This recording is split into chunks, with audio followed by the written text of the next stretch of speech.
Chapter 17. Aiden had stuffed towels under the crack in his bedroom door to block out Emma's scent once he'd realized that she was intent on hanging out in the living room and he'd be able to smell her easily there. That had been his first mistake, muting his ability to smell. Then he'd made a second mistake. Desperate for a distraction, he'd called Rourke, knowing his brother would provide an extra incentive to keep him in his own room. Rourke hadn't disappointed. His disapproval of Aiden's methods for neutralizing the threat from Theo registered about 9 on the Richter scale. So you're telling me that last night after shifting you waltzed into her bedroom to check on her? You couldn't have thought to do that before you dressed in your fur overcoat. You know I can think better after a shift. That's debatable, buddy boy. A thinking wolf wouldn't have tiptoed in to peek down at Sleeping Beauty knowing that she might, I dunno, wake up and said wolf's ass would be grass. That's the sign of a wolf who's a few bones shy of a full rack of ribs, if you know what I mean. Aiden closed his eyes and let his brother rave on. Rourke was his lifeline to sanity, his anchor so he wouldn't go out that door. Emma was willing to spend the night in his arms. She said as much not long ago. And now she was eating cake, the same cake he'd fantasized rubbing all over her firm little body just so he could lick it off. Do you want me to fly over there tonight? Rourke sounded eager to get into the middle of this rodeo. I could take the corporate jet and be there in no time. We could double team Theo, and with me there you won't be as tempted to boink the lovely Emma. No, I don't want you to fly over. Aiden smiled. Rourke would grab any excuse to climb into that corporate jet. Then he'd talk the pilot into letting him have the controls. He was licensed for single-engine aircraft and Aiden predicted he'd be piloting the Learjet before too much longer. I think I should, Rourke said. From the sound of things you don't have this situation under control. Theo didn't make a move tonight, so he may have gone to ground. This penthouse is as safe as Fort Knox, so no worries for now. I'll see if I can smoke him out tomorrow morning. Once Emma leaves I'll be free to handle this any way I choose. Hold on. He walked over to the door and sniffed. Even through the towels he'd stuffed under the door to block Emma's scent, he picked up a musty odor like that of a werewolf shifting shit. Dropping the phone, he pulled away the towels and flung open the door.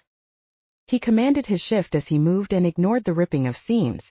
His t-shirt and sweats lay in pieces along his route. Straining toward the shift, he heard Emma scream. He entered the final phase right as he launched himself through the central panel of the door. He was counting on it being hollow. Fortunately it was. One quick glance told him Emma was okay, at least physically. Her eyes were wide with shock, and he had no idea how he'd explain this. The nightmare excuse wasn't going to cut it this time. But Theo was his first concern. They didn't have to fight if Theo acknowledged his superiority. Avoiding a fight would be a good thing considering that Emma was there to witness it, and they were surrounded by expensive furniture. The ruined door could be the extent of the damage if Theo would cooperate. The black wolf spun around to face him. Aiden held Theo's gaze as they circled each other. Give it up, Theo. You're outgunned. That's what you think, old man. Bring it. I can take you any day of the week. Theo snarled and flattened his ears to his head. Aiden didn't discount the young werewolf's age and agility. Chances were he'd been in a fight more recently than Aiden, who no longer felt the need to battle for dominance. He'd proved himself when he was younger, and the pack members knew he was in line to take over when his father stepped down, so the challenges had been few and far between recently. Now he wished he'd sparred more with his brother, just to stay sharp. But he would handle Theo. The kid was risking the future of packs everywhere, and he had to be stopped. Tonight, Aiden kept his attention firmly on the black wolf. Your choice, Theo. This can be easy or it can be hard. I'd advise you to make it easy on yourself. You're stalling. I'm giving you a way out. Theo growled low in his throat. Fuck you, Aiden. So be it. Aiden moved in a split second ahead of Theo's charge and lunged for the black wolf's throat. Emma's scream registered but didn't deter him. He knocked Theo to the ground while sinking his teeth into the soft skin beneath his jugular. A quarter-inch more and he'd take the young wolf's life. That was guaranteed to ruin everyone's evening. So he eased up, which allowed Theo to twist away and turn, closing his teeth over Aiden's hind leg. Ignoring the pain, Aiden pulled his leg free. Being hamstrung by this young pup wasn't his idea of a good time. But now he was bleeding all over the carpet. Housekeeping was going to hate that. No more Mr. Nice Guy. He lunged for Theo's throat again, and this time he held on and issued his ultimatum. Give up unless you want your carotid artery severed. You won't kill me. I'm a Henderson. The kid had a point, damn it. I'll claim self-defense. From the corner of his eye, Aiden saw Emma approaching. She had the hotel hairdryer raised as if she was about to bring it down on somebody's head. Whether it was his or Theo's, he couldn't be sure. He'd take his chances. Don't look now, but Emma's about to beam you with a hairdryer. No way. Afraid so. So your option is to surrender to me or I'll hold you down so she can knock you senseless. Which story would you rather have circulating? Shit. I surrender to you. Werewolf's honor. You got it, big guy. Aiden relaxed his grip and let Theo wiggle out from under him. Emma must have still considered him a threat because she smacked him a good one on the head with a hairdryer. He went down for the count. The moment he was unconscious, he began shifting back to human form. Emma seemed transfixed by the sight. She stood there rigidly, her hand over her mouth. Aiden padded into the master bath and nudged the door closed with his paw. By the time he came out wearing a towel, Emma had thrown the comforter from the bed over Theo while she continued to stare at him. She glanced up when Aiden emerged from the bathroom. He met her gaze without flinching. In some ways he was relieved that she finally knew. But damage control was going to be a bitch. She swallowed. So it was you last night? Yes. Not a figment of my imagination. Not a nightmare. No. You asshole. She hurled the hair dryer at him and the cord snaked out. Behind it. He ducked, and the dryer smacked against the wall before dropping with a thud to the carpet. The plug had caught him on the arm as it went by. He'd have a welt there soon. Coming into your bedroom as a wolf was a tactical error, he said. She opened her mouth as if to say something and then closed it again. Finally, she shook her head. Forgive me. You're talking about tactical errors and I'm still trying to get my head around. I know. Instinctively he moved toward her. She held up her hand like a traffic cop. Keep your distance, Aiden. I don't know who you are or what you are, and until I get my bearings, picture a large bubble of protection around me. Okay? Okay. He took a deep breath. Just for the record, this is a whole new experience for me too. I've never revealed myself to a human before. So you're not human. I'm mostly human.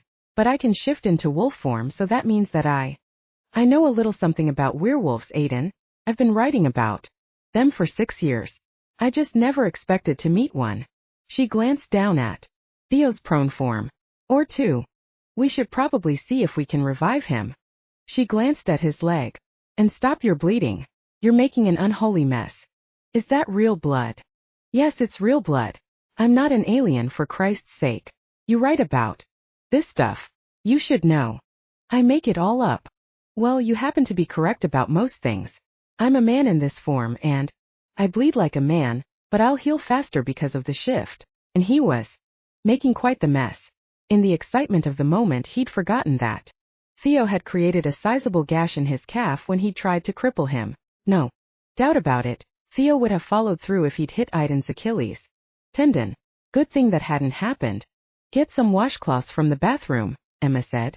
You can hold one on your leg and I'll sponge Theo's face. That might wake him up. Oh, and bring the tie. From my bathrobe. I left it hanging on the back of the bathroom door. What's the tie for? Theo, of course. When he's conscious, he could be a lot of trouble. We'd better tie him up before we revive him. We don't have to tie him. She frowned. I'd rather be safe than sorry. I don't want the two of you getting in another fight, either as men or beasts. Once is plenty for me. There won't be another fight. How can you be so sure? He's whacked, Aiden. Not that you aren't too, but you're whacked and semi-normal. He's thoroughly whacked. He decided to ignore her whacked and semi-normal comment for the time being. Think about what you've written, Emma. Werewolves are pack animals. Once an alpha has subdued another pack member, he returns to his subservient position. You had that very situation in Shifty Business. You mean I was right about that? Cool. You were right about a lot of things. He wondered how and when he should tell her that she'd been under investigation because of being so right. On top of that, Once Theo discovers he was knocked unconscious by a woman wielding a hairdryer, he won't be any trouble at all. He'll never want the rest of the pack to know about that. We have blackmail material that will last a long time. We? What do you mean we? Come tomorrow morning, I'm outta here. Her voice was full of bravado, probably false bravado. He wanted to avoid this discussion until they'd both calmed down. We'll talk about that later. What do you mean by that? Her voice rose in pitch. Let's take care of Theo and figure out the best way to get him home. Then we'll discuss the options. There's only one option. I'm leaving for Denver in the morning to continue my book tour. Her chin lifted in defiance. In truth, he wasn't sure how to handle this. Security had been breached and precautions must be taken. He couldn't just let her fly off to Denver by herself. Not after she'd witnessed something like this. I'll get the washcloths. He went into the bathroom. She followed him. Look, Aiden, I don't care how rich you are or how much real estate you own. I don't care if every single Wallace is a werewolf. Thinking discretion was the better part of valor, he pulled white washcloths from the towel rack and stuck two under the faucet. I'm a free citizen of the United States of America, she continued bravely. And I'm going to Denver in the morning. He squeezed out the washcloths. These should work for Theo. She took the washcloths and tossed them on the counter. I mean it, Aiden. Don't mess with my book tour. It's important to my career. I know. He took a dry washcloth and pressed it against the wound in his leg. She was standing close to him, close enough that her scent had begun working on him again. In the heat of battle, he blocked out any irrelevant sensory impressions, but after a battle there was always the urge to release tension. In some way, a run through the woods worked. Sex worked. Here, let me do that. She crouched down beside him. Apparently she no longer felt the need for the bubble of protection she'd claimed earlier. I've got it. Go see about Theo. He didn't dare look at her. From this position he could see down the front of her little black dress. You're a real bossy pants, Aiden, do you know that? Just go check on him, please. All right. With a sigh she rose, grabbed a washcloth from the counter, and walked into the bedroom. He watched her go, his attention captured by the way her firm little backside moved seductively under the stretchy black material of her cocktail dress. His tailbone began to ache. She called to him from the bedroom. He's gone. Tossing the washcloth in the sink, Aiden left the bathroom. Sure enough, Theo was no longer lying unconscious on the floor. Aiden wasn't all that surprised. If he'd been in Theo's place, he would have cut out the minute he regained consciousness. But the kid couldn't have made it down the elevator and through the lobby naked. Then Aiden figured it out. Looks like he took the top sheet from your bed and wrapped himself in that so he could ride the elevator to the lobby. Her eyes widened. And then what? He couldn't hail a cab wearing a sheet. No. Cab driver is going to take a chance on picking up what looks like a loony. I'm sure once he made it out to the sidewalk, he found a dark alley and shifted back to wolf form. He's running now and praying nobody ever finds out how thoroughly he was humiliated tonight. Emma walked over to the bedroom window and pulled back the curtain. I don't have a lot of sympathy for him after the way he's behaved, but I still hate to think of him alone out there in the cold, especially when he's hurt. I popped him good with that hairdryer and he had some gashes on his throat too. He's a wolf, Emma. This is how a wolf reacts to humiliation. That was my goal, to humiliate and intimidate him. I wanted his complete surrender and I got it. She shivered. That seems harsh. He was prepared to reveal himself to a human and break pack law. He had to be dealt with. She gazed at him. But he succeeded, didn't he? He did reveal himself to me. And so did you. Yes. She continued to stare at him, and judging from her expression she was beginning to realize the enormity of the problem. Well, this would be the time to offer some comforting platitude like it'll all work out. But he was too honest to give her false hope. He wasn't sure how it would work out. Her attention moved to his leg. You're still bleeding. Let's at least solve that issue. Go on back in the bathroom and let me see if I can get it to stop. All right. Tending to his wound seemed like the sensible thing to do, so he followed her suggestion, or rather, her order. He understood why she, too, might be getting a little bossy. Her previous worldview had been shattered, and in sorting through the wreckage she was trying to regain some measure of control. He could allow her to dictate how his wound should be tended, but he couldn't let her decide how the next few days would go, or maybe even the next few weeks or months. He wondered if she realized that her life had changed forever, and it was never changing back. Chapter 19. For the second morning in a row, Emma woke up alone in her bed while the spot next to her was still warm, but she had a feeling this morning would be nothing like any morning she'd ever experienced in her life. True, Aiden had been a werewolf yesterday, but she hadn't known it. Today she did. She smelled coffee. A quick lift of her head to check out the dressing table confirmed that the coffee was in the living room along with Aiden. She could hear the sound of his voice. He was probably on the phone again. Was he talking to Nadia? A hot stab of jealousy made her realize how possessive she'd become, and that was foolish because Aiden's life had been planned from birth. Besides, she had more immediate problems than whether Aiden would eventually marry Nadia and produce little werewolves. What were they like, the little ones? Could they shift from birth, or did they develop the ability later? In the world of her books, werewolves looked like human children until puberty. The onset of sexual maturity gave them the ability to shift, and they went through an awkward phase while they learned to manage their wolf status. If she guessed right, then teenage werewolves had it way worse than teenage humans. Besides raging hormones and zits, they had to deal with hair and fangs. She wondered how Aiden had managed considering his genetic defect. Puberty must have been torture for him. The curtains were still drawn over the window, and the light was dim in the bedroom. She had no sense of what time it was. Rolling to her side, she peered at the bedside table clock. Shit! She leaped out of bed and looked frantically for the hotel robe she'd been using. It lay over a chair in the corner, and she ran to grab it and shove her arms into the sleeves. She'd never make it to O'Hare in time for her original flight, so she'd have to rebook. Fortunately, her first event in Denver wasn't until Monday morning, but still. She should have set her alarm on her phone or asked for a wake-up call. This was embarrassing and unprofessional. Before she dealt with it, though, she could use some coffee. On her way out to the living room to find it, she realized that Aiden hadn't bothered to wake her up either. Maybe he'd forgotten the time of her flight, but she doubted that was the case.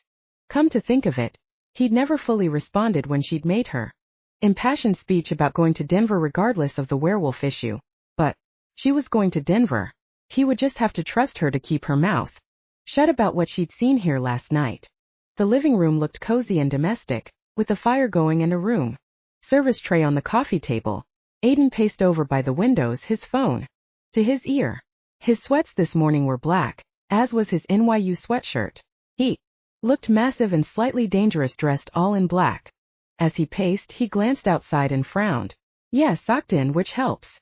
She couldn't imagine how much he could see out the windows, which were iced over. But maybe he had X-ray vision too. In any case, the question of flights had just been answered. She hadn't missed her plane if O'Hare was shut down. Aiden listened to the person on the other end for a few seconds. I understand. I'll monitor her 24/7. You have my word, Dad. Her jaw dropped. He might have given his word to his father, but she sure as hell hadn't. He turned slowly toward her, the phone still to his ear. He showed no surprise finding her there, but then he wouldn't. His sense of smell and his hearing were those of a wolf. I'll keep you posted. She won't be a problem. Take care, Dad. Bye. He disconnected the call and gazed at her. What the hell was that all about? Think of it as the werewolf version of Homeland Security. You'll continue to be under constant surveillance, except now you'll be aware of it. She stared at him as the significance of his statement sank in. You've been watching me. She spoke quietly, but inside she was seething. How long has that been going on? About 3 months. Your books were so accurate that the pack figured you had a werewolf informant. I've been trying to catch you communicating with him or her, but of course you didn't have an informant, which meant there was nothing to find. So when you came to my book event in Manhattan and generously gave me a ride and bought me a drink in your exclusive club, you were on assignment. He nodded. Essentially. You son of a bitch. Yes. He looked so calm and in control that she longed to pick up something, anything, and throw it at him. But that would only prove how out of control she was. You pretended to like my books, pretended to like me, but all along you were spying. I didn't pretend to like your books. I think they're great. Come to think of it, if I hadn't raved about your books to my family, none of this would have happened, so you can blame me for being a fan or blame yourself for being a great writer. But assigning blame won't get us anywhere. Oh, but she wanted to blame him for something. You had sex with me.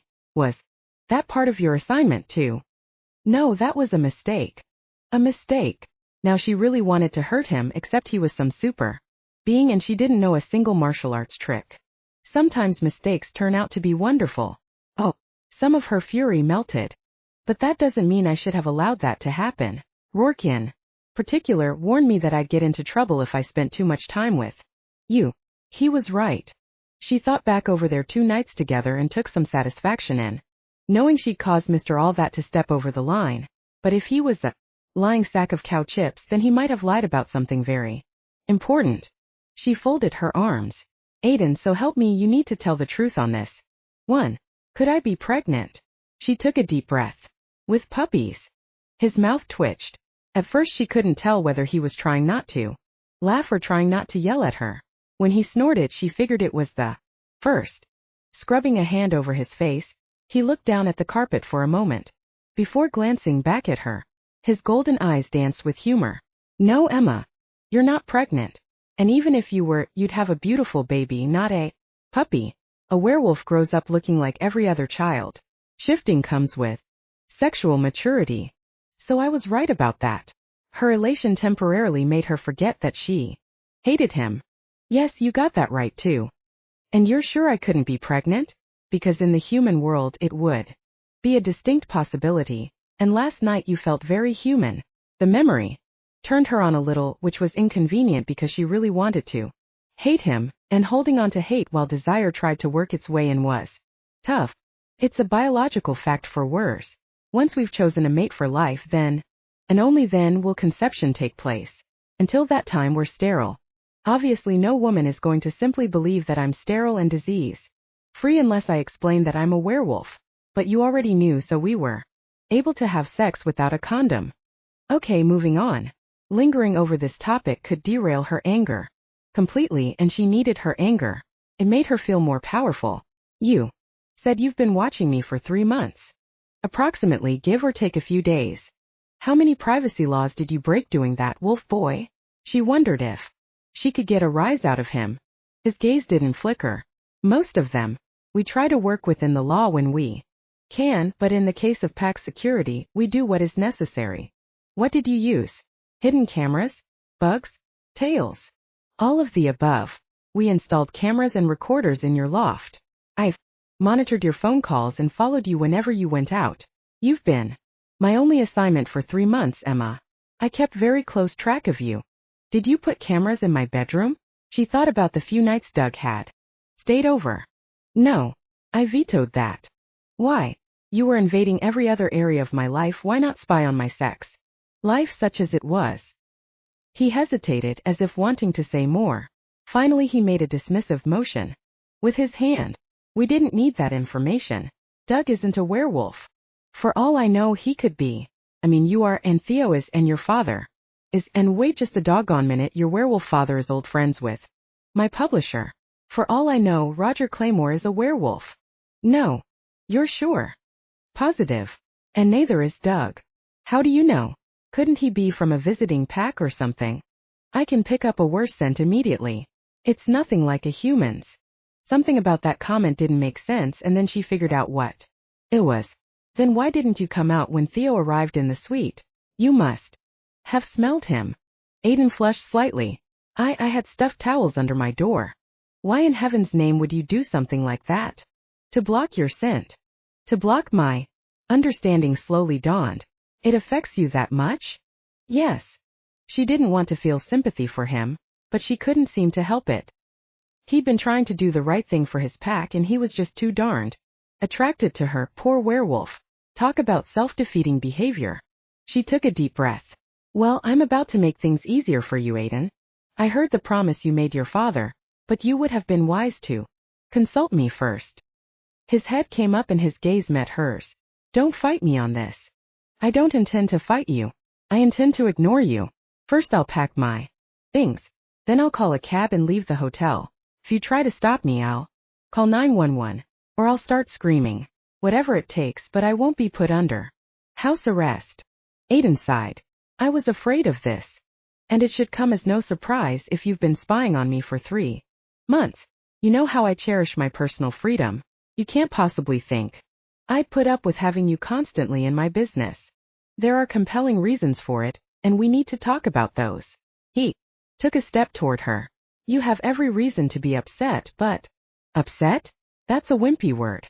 I'm furious about the way you and your precious pack have messed with me.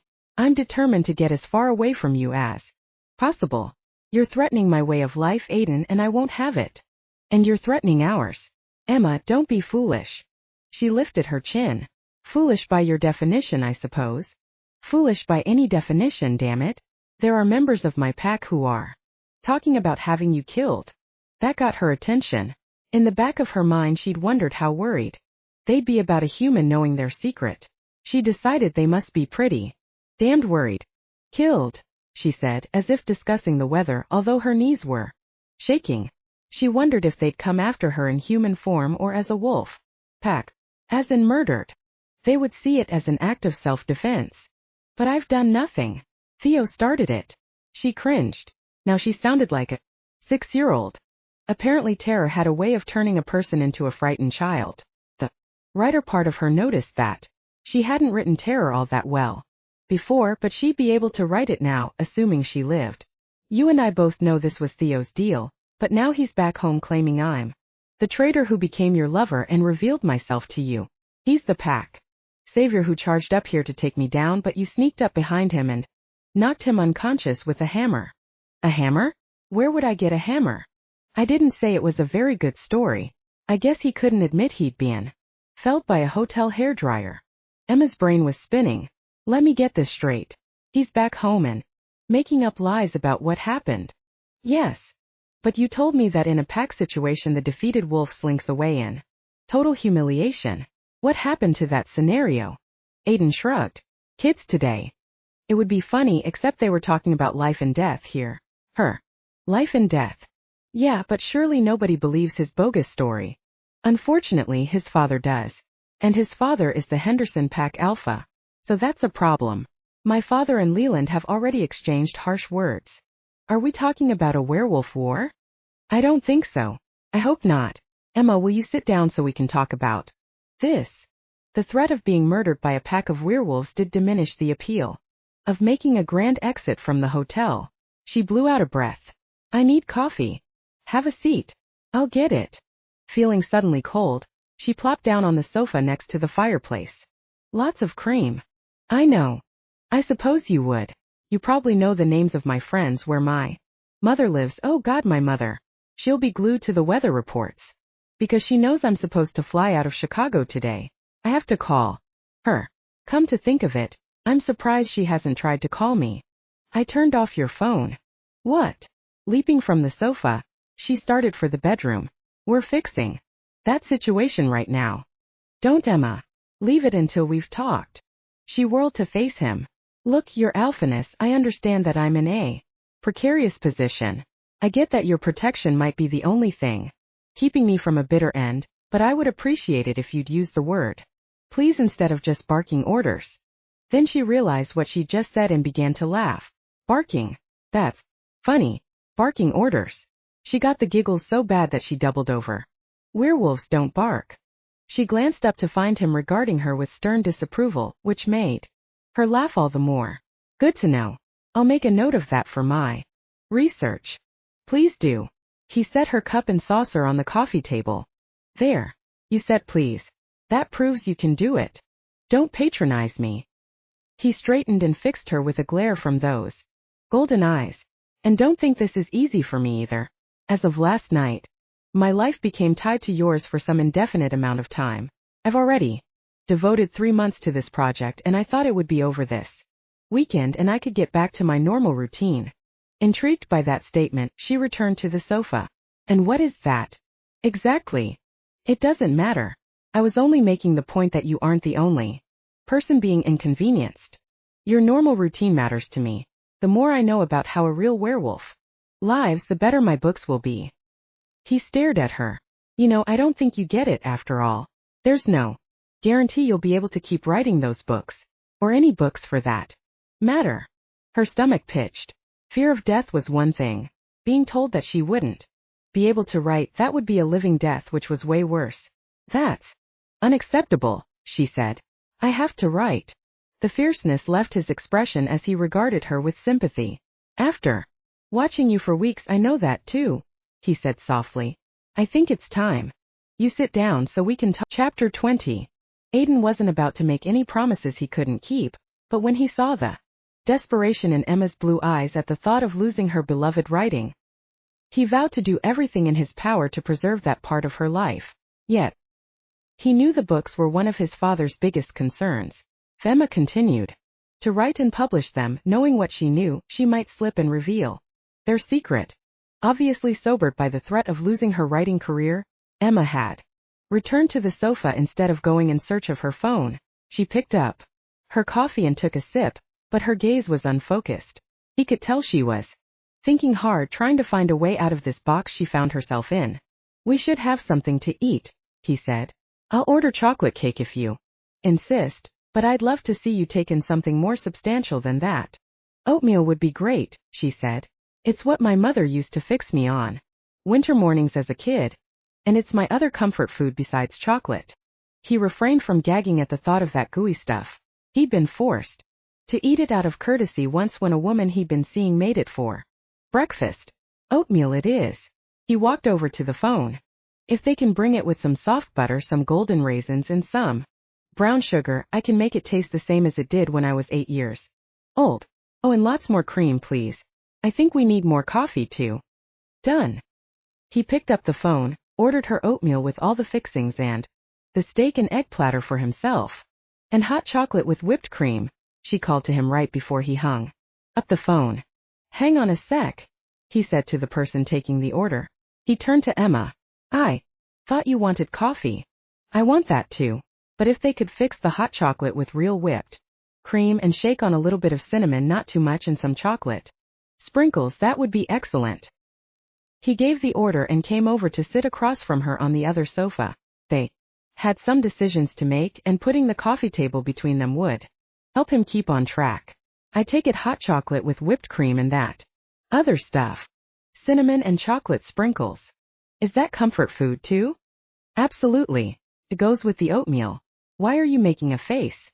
Because I'm trying to imagine drinking that sugary thing along with all the sweet stuff you're putting on the oatmeal. It sounds god-awful. You don't have a sweet tooth. No, I have a meat tooth. Haha.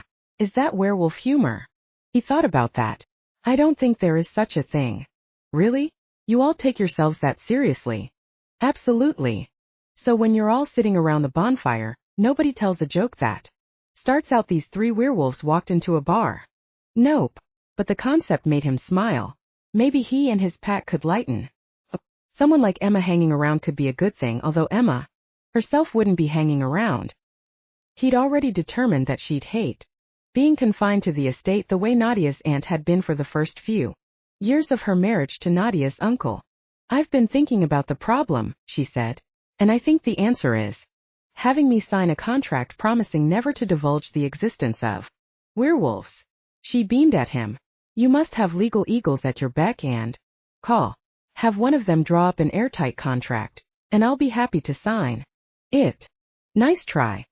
He drained his coffee cup and set it back in the saucer. But people break contracts all the time. I don't. That's admirable, but a contract is worthless to us. Contracts only work when the person who signs it is worried about being sued. If you break the contract, we can't sue you. You'd have exposed us and our whole world would collapse into chaos. She cradled her coffee cup and stared into it. I see your point. I'm like a live hand grenade. Pretty much. My dad has the corporate jet on standby. He's instructed me to bring you to the estate the minute the weather clears. What estate? It's in upstate New York. It's the Wallace family home. Someday I'll inherit it. Her eyes lit up. Are we talking about a mansion full of werewolves? That's one way to put it, yes. Cool. I'm not saying that I'll agree to hang out there forever or anything, but I'd love to see it. He was having trouble keeping up. I thought you were determined to continue with your book tour. Well, I am. Her expression became resolute. Yes, that's what I need to do. Finish the book tour. She sighed. But going to that estate, can you imagine how that would be for a person who's spent years creating a fictitious world that she suddenly discovers is real?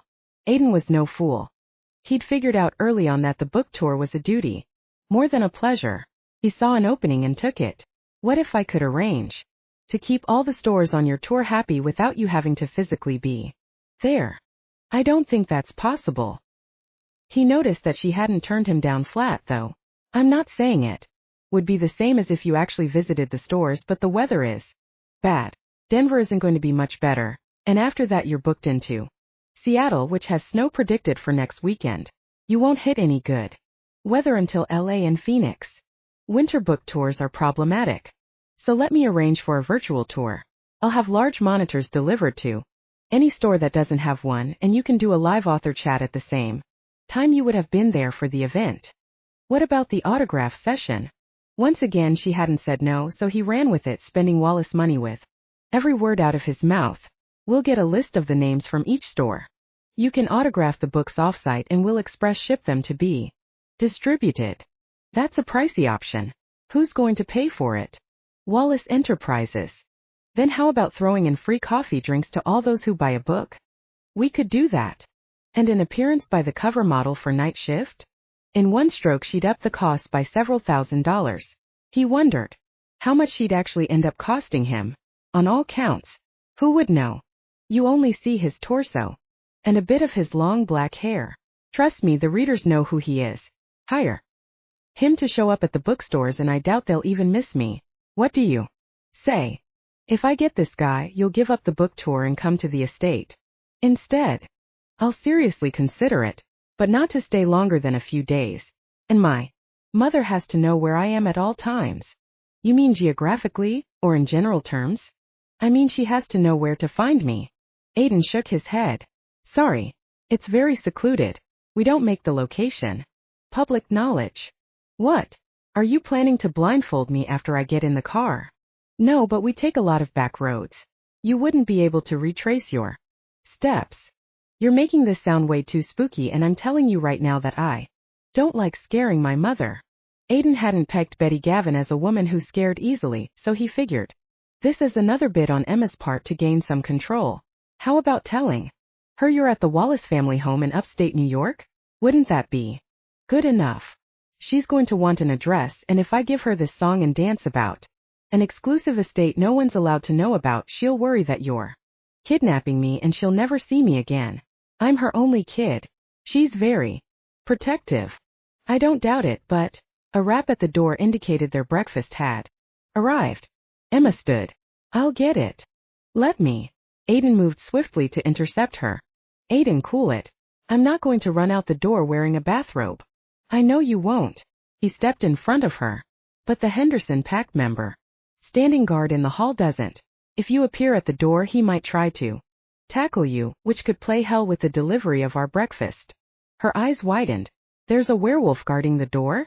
Yes, but anyone looking would see a 6'5", 250-pound body builder. He left Emma to consider the presence of a guard at the door while he ushered the server in with their breakfast. The server arranged everything quickly and seemed to be eager to leave. Aiden didn't blame him, considering the hulking presence outside the door. According to Howard Wallace's information about the guard, he was the Hendersons' enforcer, a powerful werewolf who owed the pack his life and would kill for them. Literally. Aiden had closed the door behind the server when his phone chimed with his dad's ring. That's my father. I need to get it. Go ahead and eat. He crossed to the coffee table and picked up his phone. Don't worry, I will. But ask him about the address thing. He's a parent. I'm sure he'll understand. Aiden doubted it. The Wallaces had been guarding their location for 100 years. They'd bought the abandoned and largely forgotten property through an intermediary. The pack had renovated it themselves slowly and quietly to maintain secrecy. In the early years they disguised the road by using a system of ropes and pulleys to raise and lower fallen trees. Aiden's dad had replaced that awkward system in the 50s when he built a rushing, seemingly treacherous creek across the road using theme park technology. All Wallace vehicles were equipped with a button that slowed the water to a trickle. A touch of a second button opened the dam upstream and the creek flowed again. Howard had created a modern-day version of a medieval moat. Aiden answered his call. Hi, Dad. Is Emma's phone turned off? Yes. I turned it off this morning. I thought. I get that. Howard sounded impatient. But it seems her mother is a persistent woman. When Emma didn't pick up her messages, her mother tried the hotel where Emma was supposed to be staying, and then she pestered the hell out of the airlines, and finally she called Roger Claymore, who was at his place in the Hamptons and not happy to have his Sunday morning interrupted. And Roger called you. Bingo. And I'm calling you. Roger told us to take care of it, and I promised him I would. Aiden looked at Emma. She'd cradled the mug of hot chocolate in both hands and taken her first sip. There was whipped cream on her upper lip. Aiden's lust had been resting from the exertions of the night before, but now it yawned and stretched.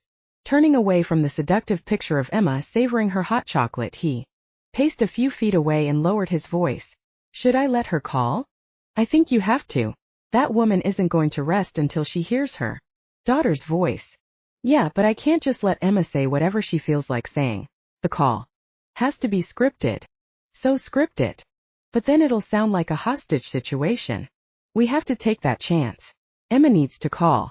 I assured Roger that Emma is fine and we have the situation well in hand, but he's not completely convinced. That's the case. And I have to admit, neither am I. I'll handle it. Ask him about the address. Emma called out. What did she just say? Something about an address. Never mind, Dad. Everything's under control. Bye. He massaged the bridge of his nose and took a deep breath before turning back to Emma. I tried not to eavesdrop, but I'm pretty sure I heard the words hostage situation. For a woman uttering that sentence, she looked reasonably calm. Maybe the hot chocolate had worked some sort of magic, because the mug was empty. Emma had also started in on the disgusting mess she'd created with the oatmeal and its array of embellishments. She looked almost happy, but then she hadn't heard that her mother was ready to call out the National Guard to find her. Aiden searched his overworked brain for the best way to broach the subject. I don't want you to get upset about this, but hold it right there. Nothing good ever comes after a sentence that starts like that. Did you get permission for me to give my mother the address of your estate? No. In fact, there is no address and the place isn't on any map. The only way for anyone to know where it is would be to actually go there. And before you even suggest it, I'm telling you right now that your mother is not going there. I know that. She sat primly on the sofa, the bowl of oatmeal in her lap.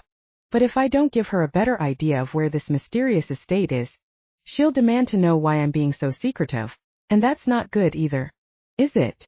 No. He sat on the sofa opposite hers and put his phone on the coffee table. It's time to call your mother, though. I've been saying that. Aiden wondered if he was losing his mind, but he could only come up with one scenario that might satisfy Betty Gavin. Are you willing to alter the truth a little when you call her?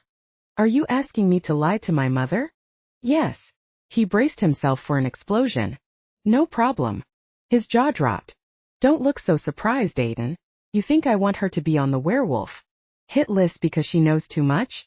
The trick will be to give her the kind of info that will keep her from snooping around on her own. Well, she already has some information. When you didn't pick up your messages, she tried to contact you through the hotel where you were originally booked. Emma flopped back on the sofa with a groan. The oatmeal quivered in the bowl, but didn't spill out. Better not get that oatmeal on anything. I've heard NASA uses that stuff to make repairs on the space shuttle. Don't try to change the subject. How do you know this about my mother? Because when you weren't registered at the hotel, she called the airlines. And when she discovered your flight had been cancelled, she called Roger Claymore to find out where the hell you were. And Roger called your father, who called you. Exactly. Emma sat forward and put her bowl on the tray. I've suddenly lost my appetite. How am I going to explain? She swept a hand around the penthouse. Sweet. This. I have an idea. Then give it to me because I got sip. First, you explain that you broke up with Doug. Yeah. She eyed him warily. And then you tell her I've swept you off your feet. Aiden, I don't think. Let me finish. He was warming to this story, strange as it had seemed in the beginning. Then you say that because I'm richer than God, I've arranged for a virtual book tour so that you and I can jet off to a lover's hideaway. You can't tell her where because I'm keeping it a secret even from you as a special surprise, but it could be tropical. Emma buried her face in her hands and groaned again. This is so bad. Why? Isn't it the sort of romantic adventure a mother would want for her daughter? Yes. She combed her fingers through her tousled hair and gazed up at him. It's precisely what a mother would want for her daughter. She's never been crazy about Doug. That makes two of us. So she'll buy it, right? Oh, she'll buy it, and she'll start imagining how fantastic the wedding will be and how my whole life will change now that I've found Prince Charming and how her life will change. That dream of an apartment on Central Park West will seem a lot closer now. And then bam, it'll all come crashing down. Because we'll break up. I see your point. I'm setting her up only to knock her down later. I hate that. Aiden stared at his breakfast, which was quickly congealing into something cold and inedible. He didn't feel much like eating anyway. I don't know what else to do, Emma. He lifted his head to glance across the coffee table. I'm afraid anything less will have her asking all kinds of questions just like you said she would. It's actually a brilliant plan, she said softly. And if I consider the alternative that my mother will start investigating my whereabouts and get herself into deep trouble with the werewolf world, I don't have much choice. I'd rather deal with her disappointment than be afraid for her life. Aiden nodded. That's the logical way to look at it. I still hate it. I know. The worst part was he did know. After all those weeks of keeping track of her, he'd understood how deeply she loved her mom. Deliberately causing her pain would be tough. But as Emma had rightly figured out, it was the lesser of two evils. For what it's worth, Aiden said. I hate it too. She held his gaze. Thanks. That helps. Chapter 21. After Emma retrieved her phone and returned to her place on the sofa to make the call, Aiden came over to sit beside her. She appreciated that. In many ways Aiden was a very nice guy. Werewolf. She took a deep breath, filling her senses with the musky aroma that was Aiden. Perhaps it wasn't some expensive aftershave she inhaled. The scent that drew her could be a blend made up of his natural element, deep woods and moist earth, combined with the primitive essence of a powerful male wolf. She still had trouble melding the two entities, the man beside her and the golden-eyed wolf that had hurtled into her bedroom last night. In her books, where she'd been somewhat removed from the concept, it had seemed perfectly plausible. Faced with the reality, she discovered that the chasm between man and beast was too wide for her mind to make the leap. That worked to the pack's advantage, she supposed. Most people would assume. They'd imagine seeing a large wolf in a populated area where no wolves had roamed for centuries. If someone happened to witness an actual transformation, they'd assume they'd had too much to drink or needed new glasses. A casual sighting would be passed off as a trick of the light or somebody pulling a prank. Emma couldn't hide behind those excuses, but she wanted everyone else to, especially her mother. Betty Gavin answered on the second ring. Emma, my God, where are you? Mom, I'm so sorry to worry you. I'm at the Palmer House in Chicago with Aiden. Wallace. The Palmer House? With Aiden. Aiden slid his arm around her shoulders, and for the space of this phone call, Emma decided to pretend that what she was about to tell her mother was true. If a fiction writer couldn't weave her own fantasies, then who could? I didn't want to tell you right before I left because I didn't know how everything would go, but Aiden took me out for a drink and dancing after the signing Wednesday night. We had a terrific time and I broke up with Doug the next morning. Wow, Emma. And Aiden is there with you now? Yes. She snuggled into his warmth and he cooperated by holding her close. He invited himself along on my book tour and then changed my hotel reservations, which is why you couldn't find me where I was supposed to be. We're in the penthouse and he's spoiling me rotten. A whirlwind romance. I love it. So is he continuing on with you to the other cities on your tour? Not exactly. Emma battled her guilt at deceiving her trusting mother by remembering that deception was the only way to keep Betty safe. Because the weather's turning out to be a problem anyway, Aiden's setting up a virtual tour which I can do from anywhere there's an internet connection. I think that's very smart, Emma. I never did like the idea of all that flying around when the weather's bound to be miserable. Good for Aiden. I can see. Already that he's looking out for you. Are you both coming back to New York? Then, because I'd love to have you both over for dinner. Nothing fancy. Probably not what Aiden's used to, but maybe soon, Mom. Emma's heart squeezed as she thought of the approaching letdown. But Aiden and I want to spend some time alone, so he's arranged a tropical getaway for us. Oh, I like that. So classy. Where? Aiden's arm tightened around her. He was close enough to hear both sides of the conversation and had to know how her mother's enthusiasm cut her to the quick. He won't tell me. It's a surprise, so I'll just have to let you know when I get back. Can't you call me from there? I could, Mom, but I'll be sort of busy. Her mother laughed. Of course. Never mind me. Call me when you get a chance, but I don't want to be the bothersome mother who needs her daughter to check in twice a day. Just have fun. Emma's throat tightened. I will, Mom. I love you. I love you too, honey. And I'm so happy for you. Bye, Mom. I'll be in touch. Bye, sweetie. Emma disconnected the call and buried her face against Aiden's shoulder. That was awful, just awful. You handled it beautifully. He stroked her hair. It wasn't hard. She would never in a million years suspect that I would lie to her about something like this. She's always wanted a special man in my life, somebody she considered good enough for me. Now she thinks I have one. But I don't. And I just hate that I lied to her about it. He wrapped her in his arms and kissed the top of her head. Don't forget why you're doing this. You're protecting her. Battling tears, she sat up so she could look at him. You know what? I wish you'd never read one of my books. And if you had to read one, I wish you'd decided it was stupid and tossed it in the nearest dumpster.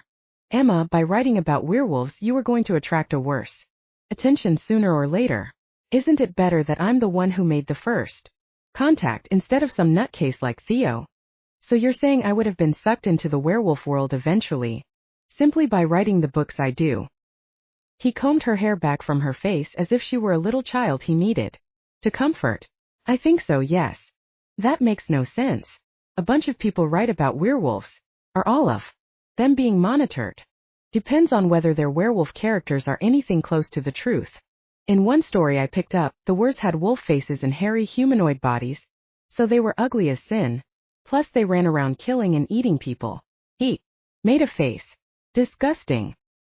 He was so clearly offended that she couldn't help but smile. So that book went in the dumpster. First I ripped it in half and then I threw it in the fireplace where it burned to a satisfying crisp. I see. Remind me never to present you with a bad book. He laughed. That might be the only time I've done that. Usually I just toss them if they're bad. You've read a lot of werewolf books, then? Quite a few. It's a hobby of mine. Anyway, you can imagine how happy I was when your werewolves turned out to be responsible citizens and loyal pack members. He gazed at her. In other words, your wers have dignity. Appreciate that take on the subject. She shrugged. It was my fantasy of how they would be if they did exist. And we do. I know you do, Aiden.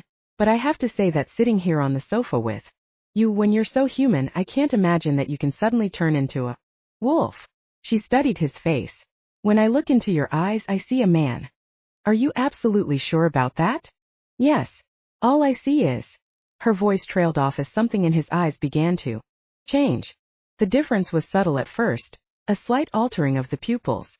Then his focus sharpened and a primitive light began to shine in those golden depths. Her breath caught. The wolf is always there, Emma. As she responded to the intensity in his eyes, her pulse quickened and sexual awareness danced along her nerve endings. Always. Yes. Even during. She swallowed. During sex. Especially then. When you become aroused, your scent drives me crazy. He paused and his glance flicked over her. It's driving me crazy now. She shouldn't be surprised that he could sense the hot desire simmering just under the surface, ready to spill over at any moment. Whatever he was, man or wolf, she wanted him. Are you going to shift? I will soon if I stay here with you. I should leave, take a walk. He hesitated. Unless you're willing to help me stop it. A familiar ache began low in her belly. By having sex? Yes, but considering how my family has interfered with your life and forced you to lie to your mother, I wouldn't blame you for denying me. He had a point, but she craved what he offered. By denying him she'd deny Herself. I'm not into revenge. Maybe not, but what about self-preservation? You know I'm committed to. Nadia. Have you had sex with her? No. That single word meant more to her than she'd ever let him know. Why not? She's lovely.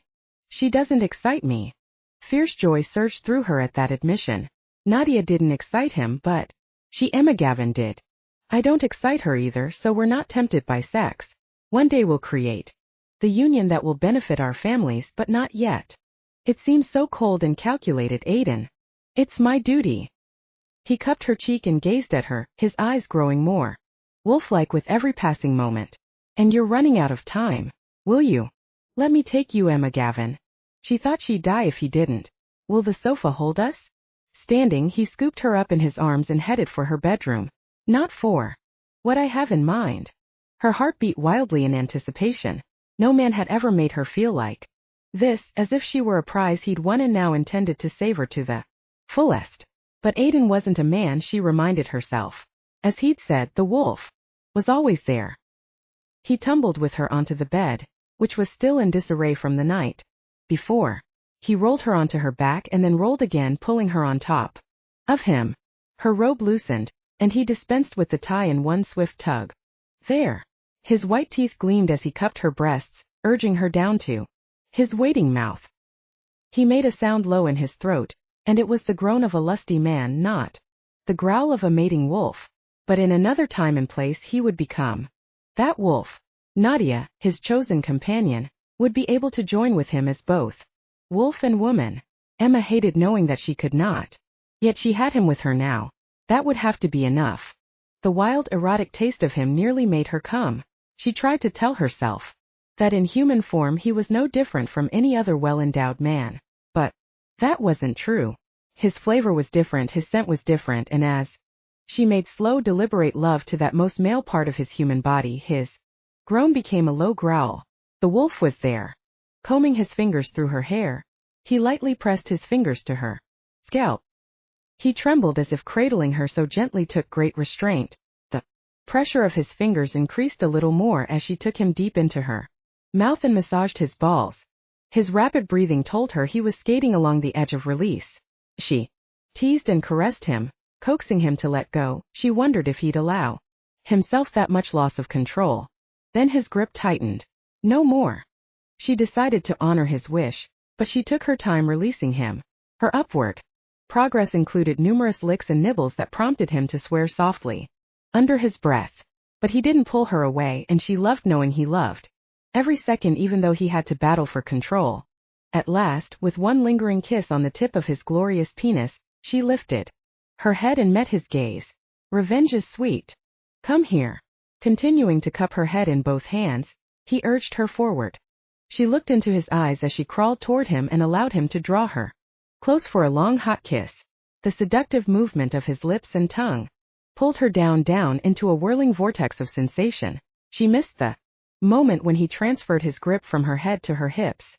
Without interrupting the kiss, he guided her into position, sliding his cock into her with such fluid grace that it felt like dancing. When they were locked together, he sighed against her mouth. I could stay like this forever. The words, so sweet and sincere, pierced the armor she'd been vainly constructing around her heart. She lifted her head to gaze down at him. Don't you dare fall for me, Aiden. I can't.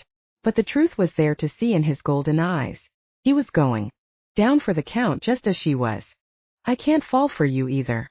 He kneaded her bottom with his talented fingers. So don't. I definitely won't. She closed her eyes because it was the only way she could lie to him. I'm only here for the sex. Yeah. His voice was husky. Me too. She opened her eyes and smiled at him. And the research. Then she began to move, showing him with her body how she felt, even if she couldn't say the words. Her gaze locked with his as she began a steady rhythm. The glow in his golden eyes reflected the same emotion she felt, the one neither of them could name. Gradually she increased the pace and watched the fire build in his eyes. He held her hips loosely, allowing her to be in control, even as his jaw clenched. And his breathing grew labored, his touch remained gentle. Surely that took effort. Her trust grew as she began to understand how deeply His protective instincts ran. Man or wolf, he would go to great lengths to keep her from harm. And her trust was returned. In this moment of intimacy, he'd surrendered completely, allowing her to be in command. She shifted the angle slightly and felt him begin to tremble beneath her.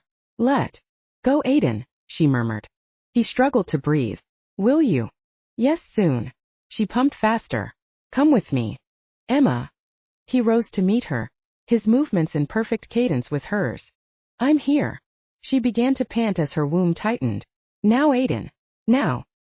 With a groan he held her still and surged upward. She climaxed at the moment of impact, and his name fell from her lips in a cry of pure joy as his orgasm flowed into hers.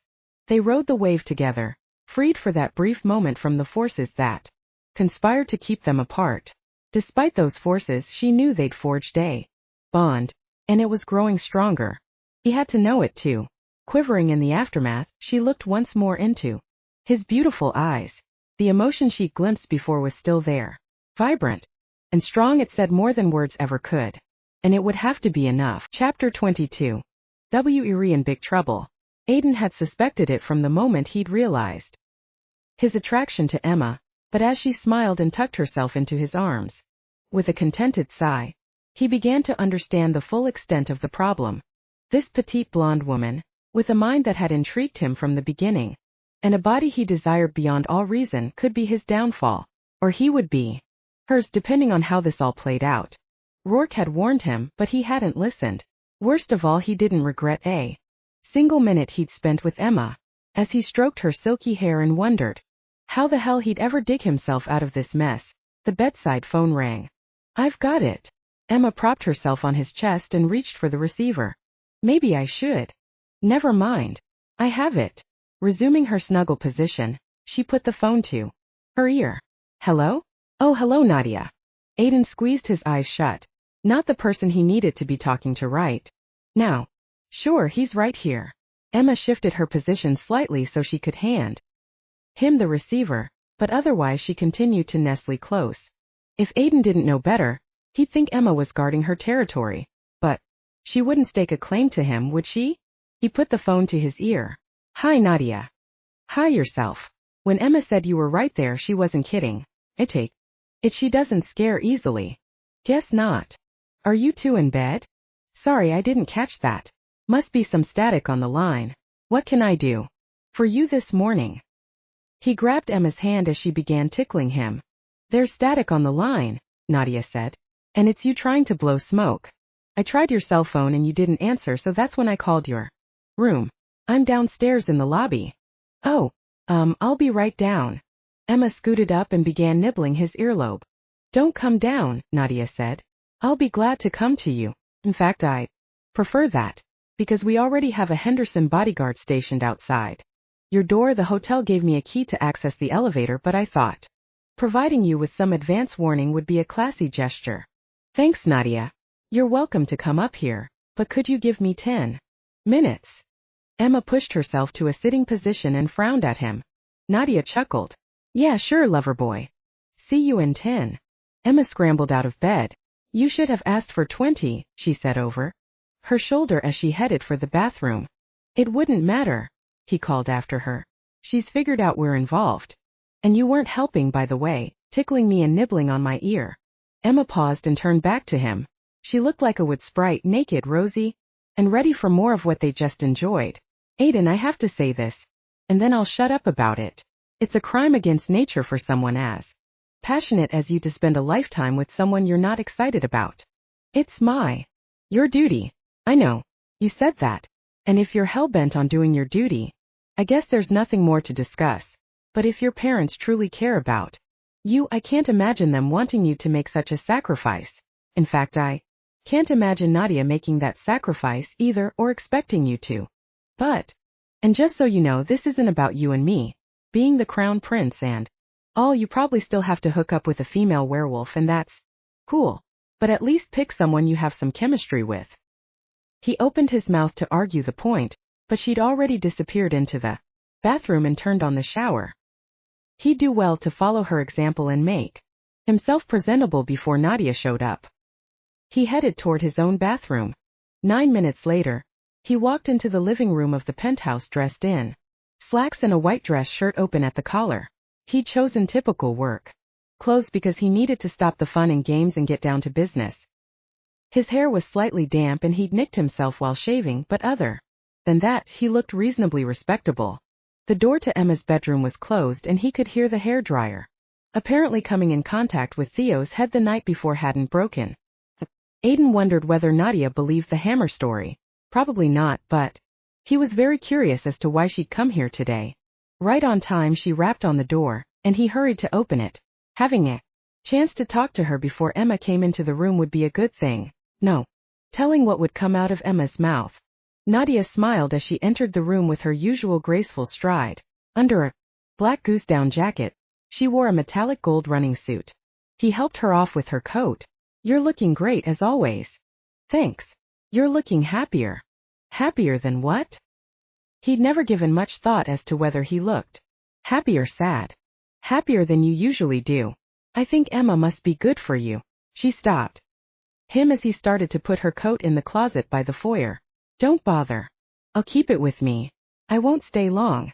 Her gaze swept the room and lingered on the coffee table where the remains of Emma's breakfast sat on one side and his untouched plate sat on the other. Aiden figured she'd have no trouble reconstructing the scene. Obviously they'd started out eating breakfast and ended up abandoning the meal to jump into bed. He hadn't given himself time to clear away the evidence, but then again, so what if Nadia saw this? It wasn't as if she hadn't suspected. "Please have a seat." He gestured toward the two sofas. "I'll order up some fresh coffee." She walked over and sat down on the right-hand sofa, the one he'd chosen for eating the breakfast he'd never touched. "No coffee for me, thanks." She glanced up at him. "I came to warn you that my father swallowed Theo's ridiculous story, hook, line and hammer." "That's what my dad said." "I know Theo's lying, but it's too bad both of you ended up shifting in front of Emma. It was the only way I could effectively fight him, but you're right, it's not good." Aiden thought about the benefit he'd derived, being able to have sex with Emma without a condom, and realized he wasn't as sorry as he should be. How did she take it? He hadn't really thought about that either. "She's fascinated, which, now that you bring it up, is remarkable. You'd expect her to run screaming into the night, but she didn't. She wants to learn more. But the more she learns, the more she could reveal about us." "Yeah." Aiden paced in front of the fireplace. "I'm not sure how that's going to be resolved. Obviously my father's frantic, which is why he posted that guard. What steps have you taken so far?" Aiden outlined the cobbled-together plan of substituting a virtual book tour for the in-person one and whisking Emma away to upstate New York. "Her mother thinks we're madly in love, and I'm taking her to an undisclosed tropical hideaway," he added. The first part of that story appears to be true. He hoped she was making a wild guess and his obsession with Emma hadn't turned into a flashing neon sign above his head. "It's not." "Okay. You would know." Aiden grabbed the first change of topic he could think of. "How's your brother?" "Obnoxious as always. But he has a pretty big knot on the back of his head." "Don't buy the hammer story, but what happened?" Emma came out of her bedroom wearing black slacks and a soft white turtleneck. "I bonked him with the hotel hairdryer, which still works, amazingly enough. I wish I could say I'm sorry I smacked him, but I'm not." He was trying to hamstring Aiden. Nadia glanced from Aiden to Emma. "You were defending him even when you knew he was a werewolf. What difference does that make? He was still Aiden under all that fur, and he'd come to my rescue when Theo shifted. I wasn't about to stand by and watch him get hurt." Nadia's eyebrows lifted and her gaze swung to Aiden as if to say, "See? Madly in love, both of you." Then she turned her attention back to Emma. "Aiden says you're curious about our lifestyle. That's putting it mildly." Emma walked over and sat on the sofa opposite. "Nadia, I could get so many ideas for my books. You're a creative person, so I'm sure you can understand how exploring the actual world of Wers would provide unlimited inspiration for my work." Nadia leaned forward, and her voice was warm with empathy. "I do understand. But having you know so much is a danger to us, Emma." A chill slid down Aiden's spine. "She won't be. I've promised everyone that. And I'll promise too." Emma looked so earnest, so eager. "I can be trusted." with this information, and I could help with your PR image. Not to brag or anything, but my books sell pretty well. Aiden said he was happy to find a writer who portrayed Werewolves in such a positive light. I'm sure he was, but whether a writer presents a good picture or a bad one doesn't really matter if we remain a secret society. And we're committed to that, or I should say most of us are. Theo isn't, Emma said. Nadia sighed. No, he isn't. He'd like to have us all uncloak ourselves and stage a massive takeover. I'm sure he thought you'd help him because your books are so sympathetic to Werewolves. Dear God. Emma recoiled in horror. By writing my books I caused the Wallaces to put me under surveillance and Theo to crank up his takeover scheme. All I wanted was to create an entertaining fantasy that would earn me enough to live on. Her plaintive tone caused Aiden to round the sofa and sit next to her. Theo was headed off the deep end before you came along, he said. He longed to take her in his arms and reassure her, but he wasn't going to do that in front of Nadia. Yes, he was, Nadia agreed. But I'm afraid he's changed your life forever. Emma. Aiden winced. He'd been trying to avoid saying it so baldly. I know. Emma sounded brave and resolute. But no matter how my life has changed, I need to have two things stay the same. I want to continue my publishing career, and I want to be able to see my mother. Those two things are non-negotiable. Nadia exchanged a glance with Aiden. They both knew Emma was in no position to dictate terms. Yet Aiden knew at that moment that he would stake his reputation. No, that wasn't right. He would stake his life on seeing that Emma got what she wanted. He couldn't allow Theo, or himself for that matter, to be responsible for ending her career or her relationship with her mother.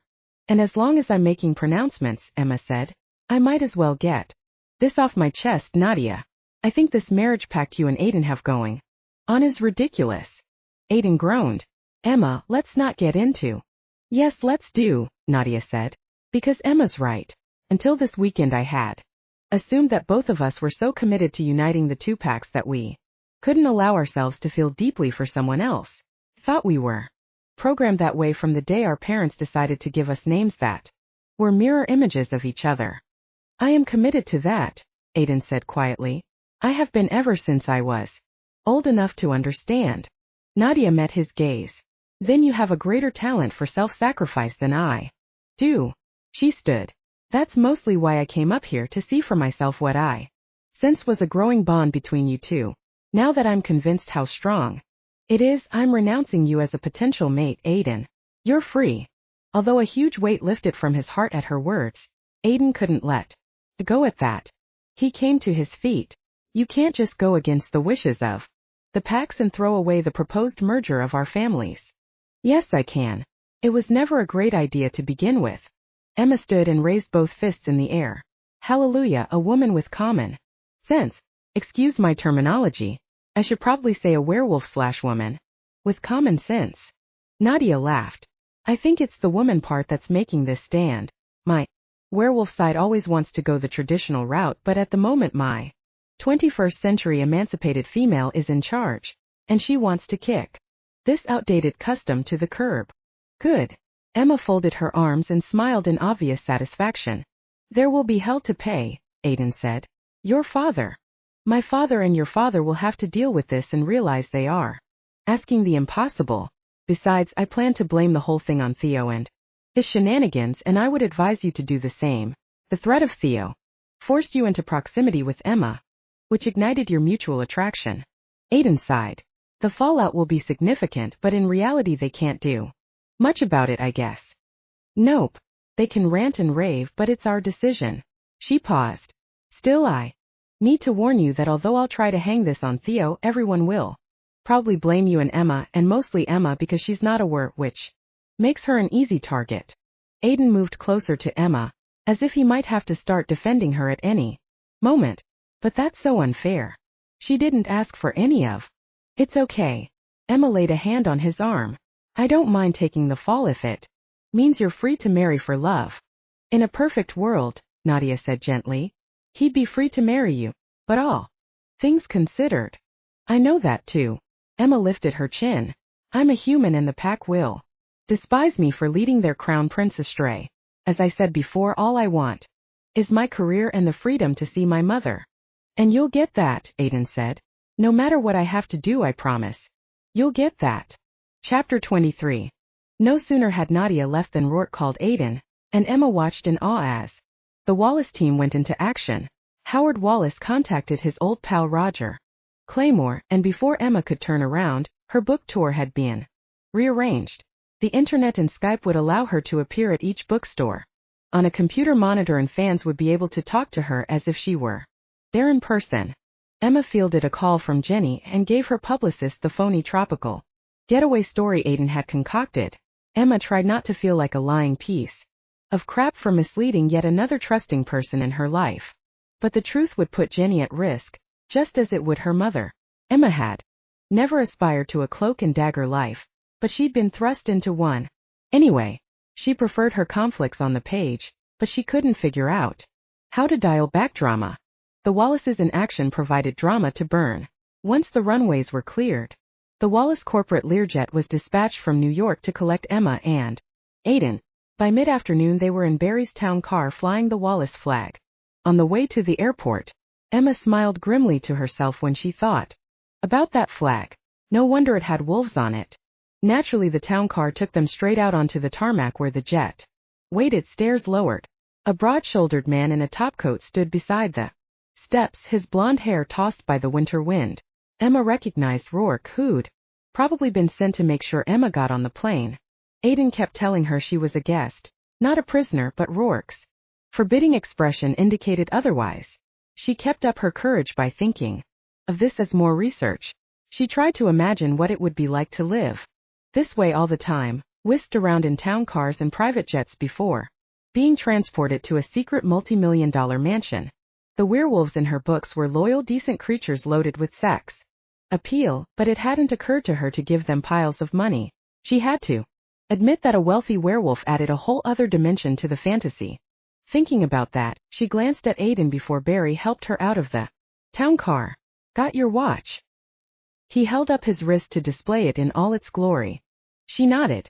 Just checking that you didn't leave it on the dresser. Figure.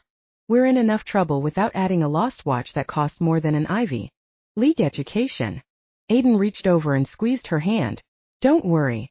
Everything's going to be fine. If that's true, then what's with Rourke? I've seen friendlier-looking guys on America's Most Wanted. That's his game face. He thinks it makes him look older and scarier. Well, he's right. It does. Emma climbed out of the car and tightened the belt on her trench coat. The wind was biting cold. If she'd been traveling commercial, she'd walk through a cozy jetway that would protect her from the wind on the way to the plane. But before she took her first step, Aiden was beside her. Damn, it's cold. He put a sheltering arm around her shoulders. Stay close. Okay, so maybe a jetway wasn't so great after all. Being tucked in beside a warm hunk like Aiden had definite advantages. When they reached the steps, Rourke's gaze remained chilly. He inclined his head. Aiden. Emma. Whoa. Emma wondered if this would be her reception from everyone in the werewolf community. If so, she could be in for a tough few days. But instead of responding in kind, Aiden laughed. You're enjoying the hell out of this, aren't you, bro? Rourke's mouth was set in a grim line as he stared at Aiden. Yep. Then his expression began to shift, until a wide grin transformed his handsome face. It's not every day I get to say I told you so to the big brother who always thinks he knows best. Don't get too comfortable in that smug suit you're wearing, Rourke. I intend to pull this one out of the fire. That I have to see, considering you're in some serious shit. Now if we're finished with verbal sparring, could we go inside? I've been out here doing the disapproval stance long enough to freeze my privates. The tension in Emma's stomach eased a little. Yes, she was about to visit a pack of werewolves, but in the final analysis they were a family with the normal dynamics of any family. As the oldest, Aiden was expected to do the right thing. When he screwed up, his brother grabbed the chance to gloat. If Aiden's mother and father could be typical parents, Emma might not feel so out of place. After all. Then again, she wasn't sure how typical the family could be when they all had the ability to shift into wolf form and race around in the woods. As she climbed the steps, she shivered. You'll be warm in a minute, Aiden said as he climbed the steps behind her. I know. But her shivers had less to do with the cold wind and more to do with anticipation of what she'd find at the Wallace estate. and whether they intended to ever let her leave. Aiden could sense Emma's nervousness despite her attempts to appear calm and in control. She took great interest in the plane's white leather seats that swiveled, reclined, and even folded flat for sleeping. Or they could be folded flat for other, more interesting activities. Aiden shocked himself by having X-rated thoughts about Emma naked at 30,000 feet. He'd helped her off with her coat once they'd boarded, and for the first time today he had the leisure to admire the fit of her soft white sweater and black slacks. He liked the way she looked in them, but he'd love the way she looked out of them. It wouldn't be happening even though they had a certain amount of privacy. Normally a flight attendant traveled with the jet, but apparently Rourke hadn't thought it necessary for this trip. Rourke himself had immediately headed for the cockpit, obviously hoping to take the controls on the way home. Theoretically Aiden and Emma were alone in the cabin, but that didn't mean they could strip and have at it. In fact, sex with Emma might be a luxury he would never enjoy again, and he had to come to grips with that. In the next day or two he needed to convince his parents that Emma could be placed on something resembling parole, where she'd be allowed the freedom to do her work and see her mother as she'd requested. Aiden had to assure his mother and father that Emma could be trusted not to compromise the pack. His parents thought lust was clouding his judgment. They'd never go along with his recommendations. I can see why you like flying this way. Emma chose a seat and strapped herself in. Even if you do have to duck your head when you move around in here, there's still more of a feeling of space. He chose the seat facing her and fastened his seatbelt. A lucite pedestal table separated them, but his knees came very close to touching hers. I like space around me. She settled back into the seat. Is that a personal preference or a werewolf trait? Both, but the need seems to be stronger in me than most wers. Rourke, for instance, drives a sports car and loves the cockpit of this plane. I'd hate both things. His tolerance for small spaces is obviously greater than mine. In other words, no two werewolves are created alike, she said with a smile. No, that smile of hers could be his undoing. Now that he'd kissed her so thoroughly and often, her smile made him want to do it again. If he could kiss her now, he wouldn't mind the dreaded takeoff so much. But they both needed to be belted in, and besides, kissing her would only begin a process he couldn't finish, which might initiate a shift. He wasn't about to give Rourke the satisfaction of witnessing an embarrassing episode like that. So he'd white-knuckle the takeoff. As the plane taxied down the runway and the familiar panic clawed at his insides, he closed his eyes and gripped the armrest. Then her scent enveloped him and his eyes snapped open. She'd settled on his lap. Emma, you should be right here. You hate the takeoff and I can help. There's no bossy flight attendant to make me buckle up, so why not?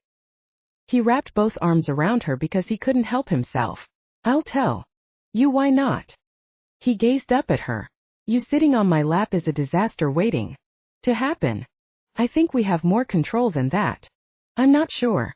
I'd no sooner demonstrated to you how the seats fold flat than I pictured you naked on one. Her lips curved in a saucy smile. So I have totally corrupted you. Afraid so. He couldn't resist that mouth, so he cupped her head and pulled her lips down to meet his. Kissing was one of the things he loved most about his human form. The missionary position was another. Call him sentimental, but he liked looking into his partner's eyes during sex. He specifically liked looking into Emma's eyes. Kissing her sucked the panic right out of him and replaced it with good old-fashioned desire. His fear of flying had disappeared, but now he had another problem. The backs of his hands were starting to itch and his tailbone ached. This was not good at 30,000 feet. He'd never shifted in midair, and he wasn't about to now. But how he'd avoid doing so was somewhat of a challenge. If Emma had worn a skirt instead of slacks, they might have quietly accomplished the deed, but he didn't relish having either of them take off articles of clothing with Rourke in the pilot. Not far away, Emma lifted her mouth from his. I can feel your teeth growing. That would be a sign that we have a slight problem. I'll take care of it. Emma, I'm not sure. Is anybody ever sure of anything? Climbing out of his lap, she crawled under the lucite table. That's the nature of life, isn't it? Uncertainty. I'm certain this is a really bad idea. He knew exactly what she had in mind, and while he was wildly excited at the prospect, He could think of 1,000 ways it could backfire. It's a great idea. You're facing the cockpit so you can warn me if anyone shows up, but we're still climbing, so there's no chance either of those guys will wander back until we reach altitude. You must have flown a lot if you know these things. I have, but never in a Learjet. And never while giving someone a blowjob. She unzipped his slacks. His heart hammered against his ribs. I should tell you to stop. If I stop, you grow fur. Am I right? Yes, damn it. Contrary to her seductively lazy method the previous night, she got right down to business. He understood. She had limited time before the plane leveled off. And someone, either the pilot or Rourke, might wander back to the cabin for a chat. His acute hearing picked up the sound of her soft swallow. If he hadn't pledged his honor and his life to her before, he would have done it then as. She carefully adjusted his briefs and closed his zipper. As it was, he could only pledge his undying gratitude. The woman had heart and spirit. His werewolf soul rejoiced in that. In the natural order of things, Emma would mate with her own kind and Aiden would do the same. But his entire being rebelled at the thought. Easing out from under the table, she stood and balanced in the aisle as the plane swooped upward. Emma, that was. Yeah. She grinned. Wasn't it? He took in her flushed cheeks and sparkling eyes. Did you come? Yes, as a matter of fact. One of those spontaneous things because I was so excited for you. She stretched. I'm not nearly as tense and worried about meeting your parents. She returned to her seat and buckled herself in. Don't worry about my parents. He was worried enough for both of them. You could help by telling me something about them. I've heard a little about your dad, but I know nothing about your mom. What's she like? Fierce. Her look of dismay had him scrambling to modify that word. I mean, fiercely protective. No, that wasn't any better. She's very loving, he said, at last hoping that would help. I'm sure she is. Emma looked pale, but she met his gaze. To those she cares about.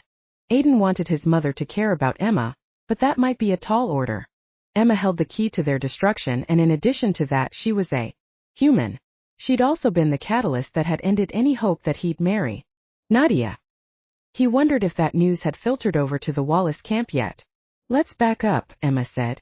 I'm a visual person and I need a mental picture. Tell me your mom's name and what she looks like. Her name's Fiona, and she has dark hair that's short and curly.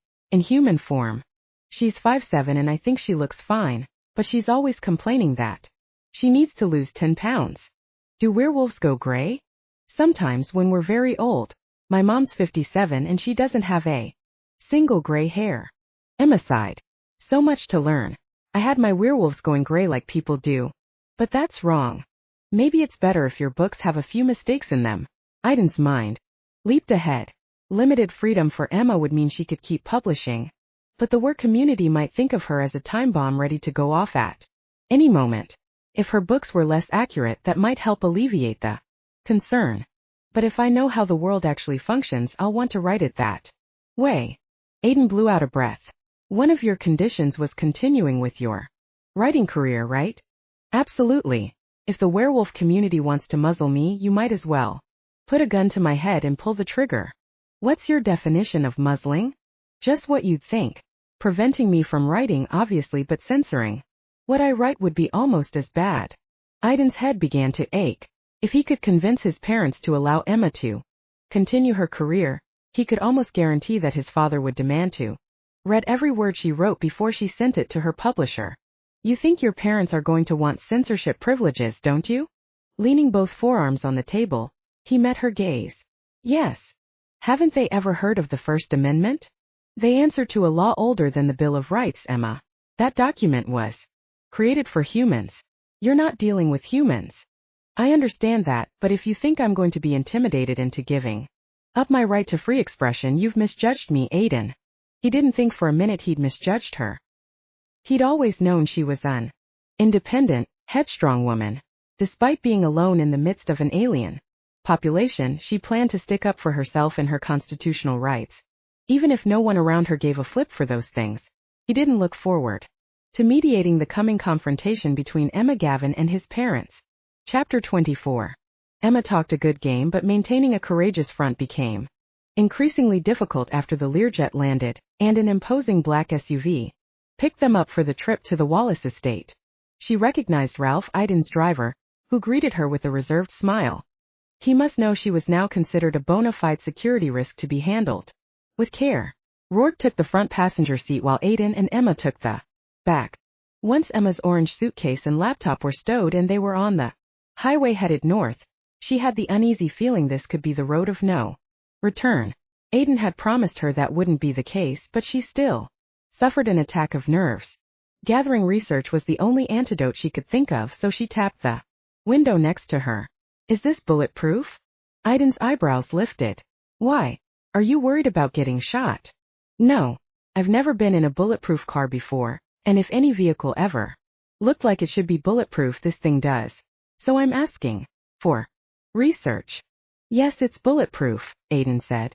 It's a precaution many wealthy people take, not because we expect to be shot, but to foil kidnappers. Oh, Emma thought about that for a while. I pity the unsuspecting kidnapper who snatched one of you guys. Panic City. It's really more for the kids. Right. Because they can't shift. She leaned forward. Ralph, are you trained in defensive driving? Yes. Ralph glanced at her in the rearview mirror. All the drivers are. Wow. I'd love to see you in action. When we get on the 2-lane, I could show you some moves. Or not.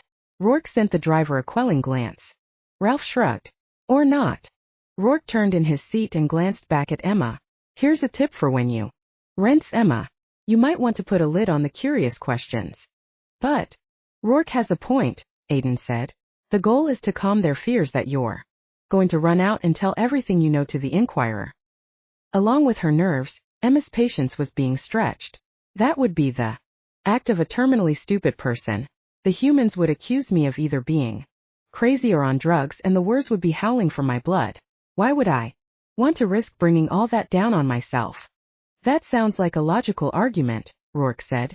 But if you'd somehow collected evidence, you might convince somebody to listen, and the rodeo would begin. Which reminds me, Aiden, do you have her phone? Emma clutched her purse to her chest. No, he does not, and he's not getting it. That cell phone was her emergency weapon, a way to contact the outside world and arrange for her escape if the Wallaces tried to keep her at the estate. Rourke glanced at his brother. She's gotta give it up. I know. Aiden sighed and turned to Emma. I can't let you onto the estate with your phone in your purse. You have to understand that no human has ever been there before, and never? Cool beans. I'm like a pioneer. I'm like the first astronaut to set foot on the moon. She gazed at Aiden. But you can't have my phone. Rourke cleared his throat. Bro, you have to take the phone away from her. That's the first thing Dad will ask about. Yeah. Ralph, pull over. Emma gasped as Ralph hit the accelerator, cut across 2 lanes of traffic, doing at least 90, and swerved to a stop on the shoulder of the highway. Defensive driving demonstration. Check. Aiden unsnapped his seatbelt. We're getting out, Emma. Out? Why? She had a sudden vision of being frog marched through the snow into a stand of leafless trees and shot through the head. But Aiden wouldn't do that. Surely not, and if he would, then she sincerely regretted giving him oral sex on the plane. We need to have a talk. Is that code for using physical force to get my phone? Because that's the only way you'll get it, wolf boy. From the front seat, Rourke groaned. Good luck, brother of mine. Thanks. Aiden glanced at Emma. Are you coming? What if I don't want to? His hand closed over her arm and his golden eyes grew intense. Get out of the car, Emma. He paused, as if the next word cost him a great deal. Please. He was scaring her a little. Okay, but only because you used the P word. Gee.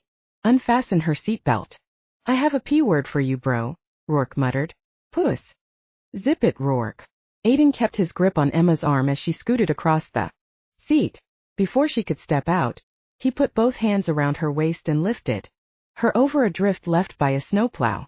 She dangled in the air for a moment before he set her down on a small spot of dry asphalt. Stay there. She had no inclination to move. Snow and ice surrounded her. 18-wheelers roared past on the highway, and on her other side, the shoulder of the road sloped down to a gully of rocks and more snow. The trees beyond, where Aiden would have to take her if he intended to do away with her and leave her body. Were a good 20 yards from where she stood. Aiden stepped over the snowdrift. Then he scooped her up in his arms and carried her down the slope without slipping or even breathing very hard. Being carried a few feet into the bedroom was one thing, but this, she'd underestimated his strength by quite a bit. Obviously, if he wanted to kill her, he wouldn't need a gun. He could use his bare hands. Taking her phone wouldn't be any kind of challenge at all. See if you can stand here, okay? He lowered her slowly to the rocks and snow of the gully. She teetered a little bit but found her balance. Sure, but I don't know what all this is about. Her breath fogged the air. I realize now you could have taken my purse away while we were in the SUV. Why go through all this if all you want is the phone? Because I want more than the phone. She gazed up at him. What's that supposed to mean? His golden eyes softened. Emma, you'd better not be getting frisky because I have my limits. By the side of the road in the snow is not my idea of a good time. Oh, for God's sake. Do you think everything I do is motivated by sex? She opened her mouth to respond. Don't answer that. He scrubbed a hand over his face, but his other hand continued to grip her forearm, maybe to steady her and maybe to keep her prisoner. Look, I've made no secret of my sexual needs, but I am capable of other emotions besides lust when it comes to you. Like what? Like empathy. I know you're nervous and scared about what's going to happen next. I also imagine that you're worried about being confined on the estate for some undisclosed amount of time. Let me keep my phone and I won't be so worried. He blew out a breath. I can't do that. Then you'll have to take it from me by force. She clutched her purse with both hands. And I warn you, I'll put up a fight. I won't win, of course, but I'm not about to turn over my only means of communicating with the outside world without a struggle. She had a sudden insight. You didn't want them to see you manhandle me. That's why we're down here. No, that's not why. Do you trust me at all? I'm the only one you can trust. I got you into this and I've promised to get you back out. Do you understand what that promise is worth? I don't know, Aiden. You're about to go up against your parents at the very least and the entire werewolf community at the very most. You may be powerful, but I will handle it. His grip tightened on her arm. I will keep you safe and get you out, no matter what the personal sacrifice might be. Yes, but look at me, Emma. She met his gaze. I need you to know this, to believe this. His golden eyes blazed with purpose. Here's the bottom line. I will protect you with everything I have, including my life. Her breath caught. Alrighty then. She was going to be okay. And if she wasn't okay because something terrible happened to Aiden, she realized she wouldn't much care if something happened to her as well.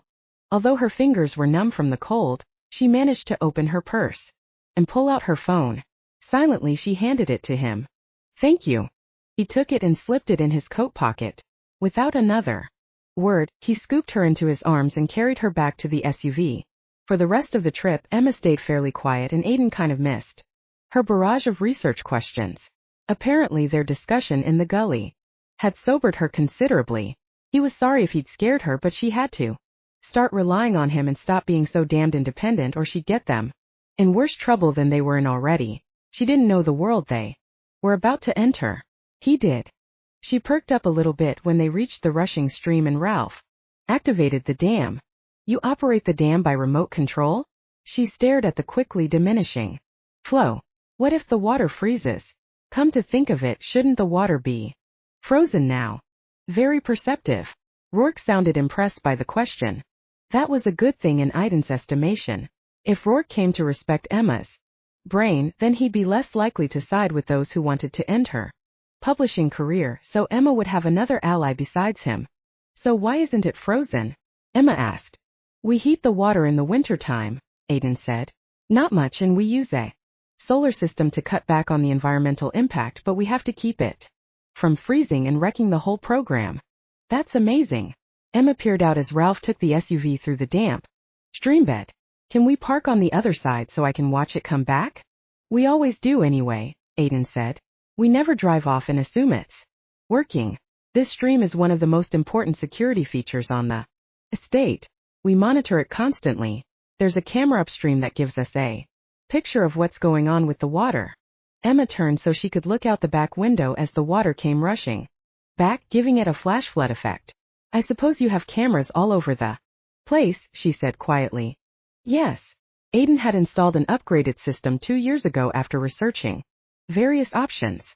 The cameras were top of the line, and one room in the mansion housed the screens that were monitored 24/7. A squirrel couldn't climb a tree without getting its progress recorded. There would be no need to lock Emma in during her stay. She couldn't go anywhere on the estate without being observed. The concept had to be intimidating for her, but there was no help for it. He'd do his best to make her stay short and sweet. That wouldn't be the end of it, of course. Somebody from the werewolf would be keeping track of her for a long time, maybe even the rest of her life. She was unfortunately a woman who knew too much. But that somebody watching her wouldn't be him. He'd learned the hard way that he was not the werewolf for the job. The road leading to the mansion was filled with ruts, although anyone who drove it often enough could avoid all the really bad spots. Rourke had become an expert at steering his Ferrari around them without throwing his precious car out of alignment. Ralph knew the road well too, but still a certain amount of bumping was unavoidable. One particular spot caused Aiden and Emma to jostle each other. Even that small contact sent a shiver of desire through him. When they'd had their discussion by the side of the road and he'd had to hold on to her to make sure she didn't bolt, he'd wanted to carry her off into the woods. The closer they came to the mansion, the stronger the urge became. Life in the city tended to blunt his werewolf instincts, but he always felt a little wilder out here, a little more primitive. As the mansion came into view around a bend and through the trees, he smiled to himself. No one looking at the imposing stone facade would think of it as a wolf's den, but that's exactly what it was. Oh my goodness, Emma said. It's huge. It needs to be for pack gatherings, Aiden said. You can't see them from here, but there are stone cottages scattered all over the estate. That's where the aunts, uncles, and cousins live. Some have places in the city and use the cottage for a vacation getaway. Others are here year-round. Emma swallowed. Am I going to be brought in front of some kind of werewolf tribunal? God, no. He realized that a person with her imagination could be coming up with a million scenarios. We're keeping this low-key. The only words you'll be meeting at this point besides Ralph and my brother are my parents. Rourke snorted. The rents are scary enough. Hey. Aiden glared at his brother. She's already nervous. You don't have to make it worse. Yeah, but she shouldn't be blindsided either. FYI, Mom and Dad know that. Nadia's bailed on the Henderson-Wallace unification plan. Aiden tensed. And hard to tell how they feel about it. Dad didn't say much, although he's not happy with anybody named Henderson these days, so that could help your cause. Mom looks sort of sad. She's always been partial to Nadia. I know. Nadia's great. Aiden gazed at Rourke as a brilliant idea began to form. Listen, she really is great. You two would get along. That would solve nothing because it isn't going to happen. Don't reject it out of hand, Rourke. Aiden was proud of his idea. Nadia is gorgeous, intelligent, talented. Sure, she's a couple of years older than you. But back off, big brother. I have no interest in getting hooked up with anyone, let alone allow myself to be tied down to some arranged deal to unite the two packs. I always thought that was bogus. See? Emma nudged Aiden with her elbow. Even your own brother thinks it's a dumb idea. I do, Rourke said. But Mom and Dad have always been very high on it. And the Hendersons had the whole mirror image name thing going on. Thank God. Nobody tried that with me. Besides, my mirror image sweetie would have to be named Ekror, which just doesn't work, does it? Aiden sighed. One brilliant idea shot to hell. One crappy idea relegated to the round file where it belongs. Then again, Nadia probably wouldn't have you. Aiden grinned at his brother. She's particular. Rourke made a grab for him and Aiden ducked. Ralph cleared his throat. Your parents are standing at the front door. You two might want to knock it off. Aiden straightened and discovered that Ralph was correct. His mother and father, both wearing their warmest navy wool coats, stood outside the mansion's massive front door, much like diplomats waiting to greet visiting dignitaries. Obviously they'd been alerted by the security team that the SUV had arrived. His father stood like the imposing alpha he was, his back straight and his expression stoic. His mother had linked her arm through her husband's as if needing some support for this meeting. She looked regal as always, but even from this distance, Aiden detected anxiety in her expression. Their presence at the door underscored the importance of this moment for them. He was bringing a human into their midst, and that had never been done before. He reminded himself that they were the ones who demanded that Emma be brought here. That's weird, Rourke said. They don't usually do the welcome committee routine. There's nothing usual about this visit. Aiden reached for Emma's hand, which was ice cold. He squeezed it and hoped that gave her some reassurance. Then, again, maybe he was the one looking for reassurance. Until now he'd been the golden boy, the where everyone expected to take over leadership of the pack when his father stepped down. He'd been groomed for that position his entire life. He'd looked forward to assuming his duties. Although he hadn't always pleased his parents, he'd never given them any major problems until now. Bringing a human to the estate was an issue of great magnitude. No matter how many times he tried to convince himself that he hadn't caused this breach in security, he still felt responsible for it. And yet, he knew that the real problem wasn't the security breach. The real problem was the bond developing between him and Emma. Even he wasn't certain how strong it had become. He was afraid to test it and find out. Chapter 25. Our search, Emma repeated as a silent mantra as Aiden helped her out of the SUV. The cobblestone drive curved in front of the house, and as Emma walked along it toward the distinguished couple standing by the front door, she was reminded of a tour of Hollywood home she'd taken while on a vacation in L.A. several years ago. This elegant two-story mansion would be suitable for any major movie star in the country, or any head of state in any foreign country. Jane Austen would have loved this house, but a Regency home would have been surrounded by formal gardens. Instead, the forest hovered all around the house, protecting it from prying eyes. For this place wasn't owned by a head of state or a member of the English nobility. It was owned by a pack of werewolves, and no human had seen it since they'd moved in. Unless she broke the trust Aiden had placed in her, no other human would ever see it besides her. Although she had to be careful not to behave like a reporter gathering information, she felt a certain responsibility to record every detail she could remember. She wouldn't ever present it as fact, but she could certainly disguise it as fiction.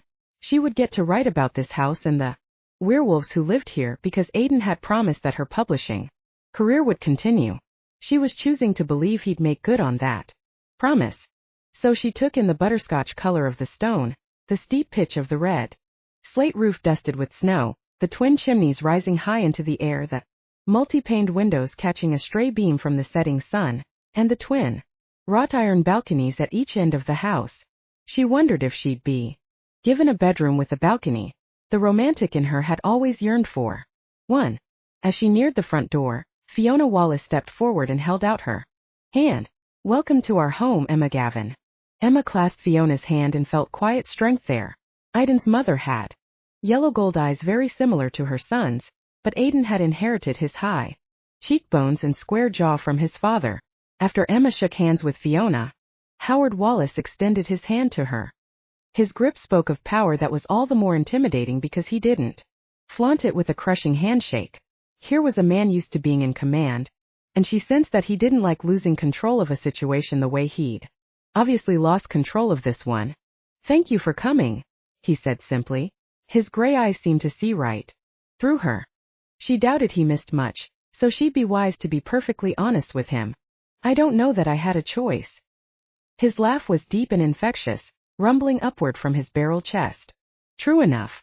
But now that you're here, let's get you inside and find some wine and a warm fire, shall we?" Emma could see why Aiden's father was such a successful businessman. He operated on the assumption that everyone agreed with his plan, whatever that might be. In this case, Emma found herself ushered inside and guided along a marble hallway. Someone took her coat, and then seamlessly, she found herself in a cozy sitting room where a cheerful blaze crackled in a large stone fireplace. She chose what turned out to be an infinitely comfortable easy chair, sat down, and took stock of her surroundings. Fine art, predominantly landscapes, adorned the walls. The furniture looked very Ethan Allen, but Emma suspected it was far older than that. She couldn't have scripted a gracious welcome any better if she'd written it herself. Someone, perhaps a butler of sorts, appeared at her elbow and asked whether she preferred red or white. She chose red and shortly thereafter was sipping an exceptional wine as yet another person, female werewolf, probably, served some kind of wonderful pâté on thin slices of rustic bread. Searching for Aiden, she found him leaning against the mantel, wineglass in hand, as he talked with his father and Rourke. Emma had been spared the burden of making any conversation for the time being, and she was grateful to be allowed to get her bearings. But such a period of calm couldn't last. Fiona took a seat in the chair next to Emma's, settled back with a sigh, and took a hefty swallow of her white wine. How was your trip from Chicago? A memory of the oral sex episode with Aiden flashed into Emma's mind and she quickly squelched it. Fascinating, she said. I've never flown in a private jet before. Aiden hates flying. When he was a little boy I used to sing nursery rhymes to him during the entire flight so he wouldn't freak out. Emma decided sharing her method for soothing a jumpy Aiden wouldn't be a great idea. She angled herself so she could look squarely at Fiona, mother of Aiden, wife of Howard, matriarch of the Wallace pack. If Emma left out the last part of that description she'd have no problem picturing the nursery rhyme singing going on, but trying to imagine a werewolf mother singing Ring Around the Rosie blew her circuits.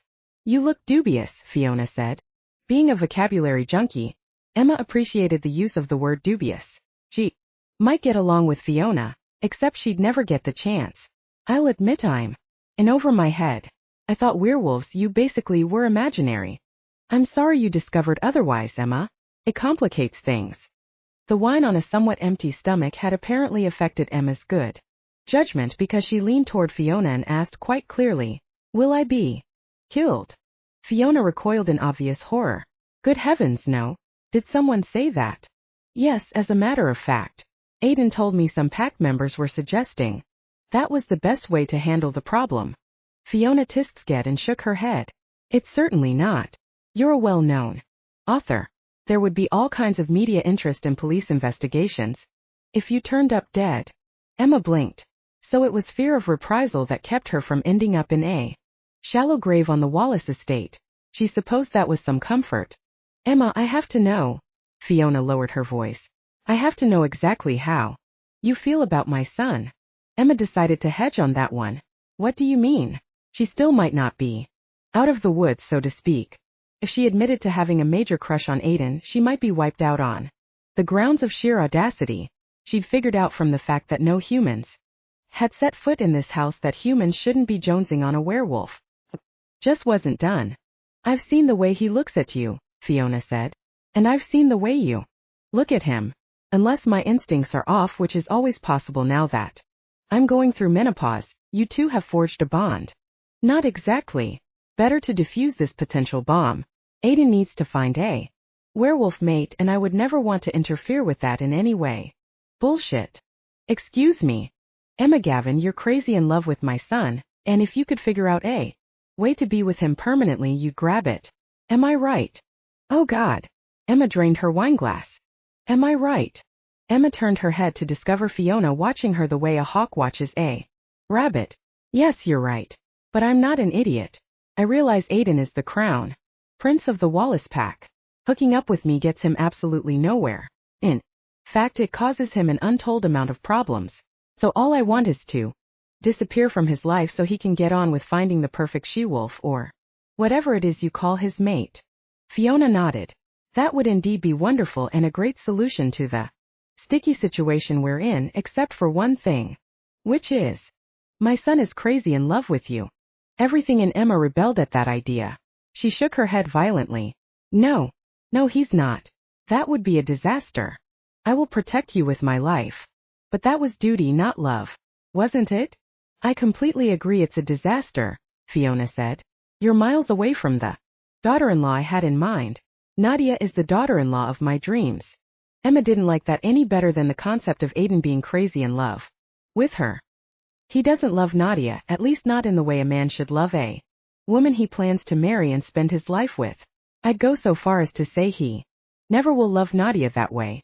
To think of him marrying Nadia would be a tragedy. Fiona sipped her wine.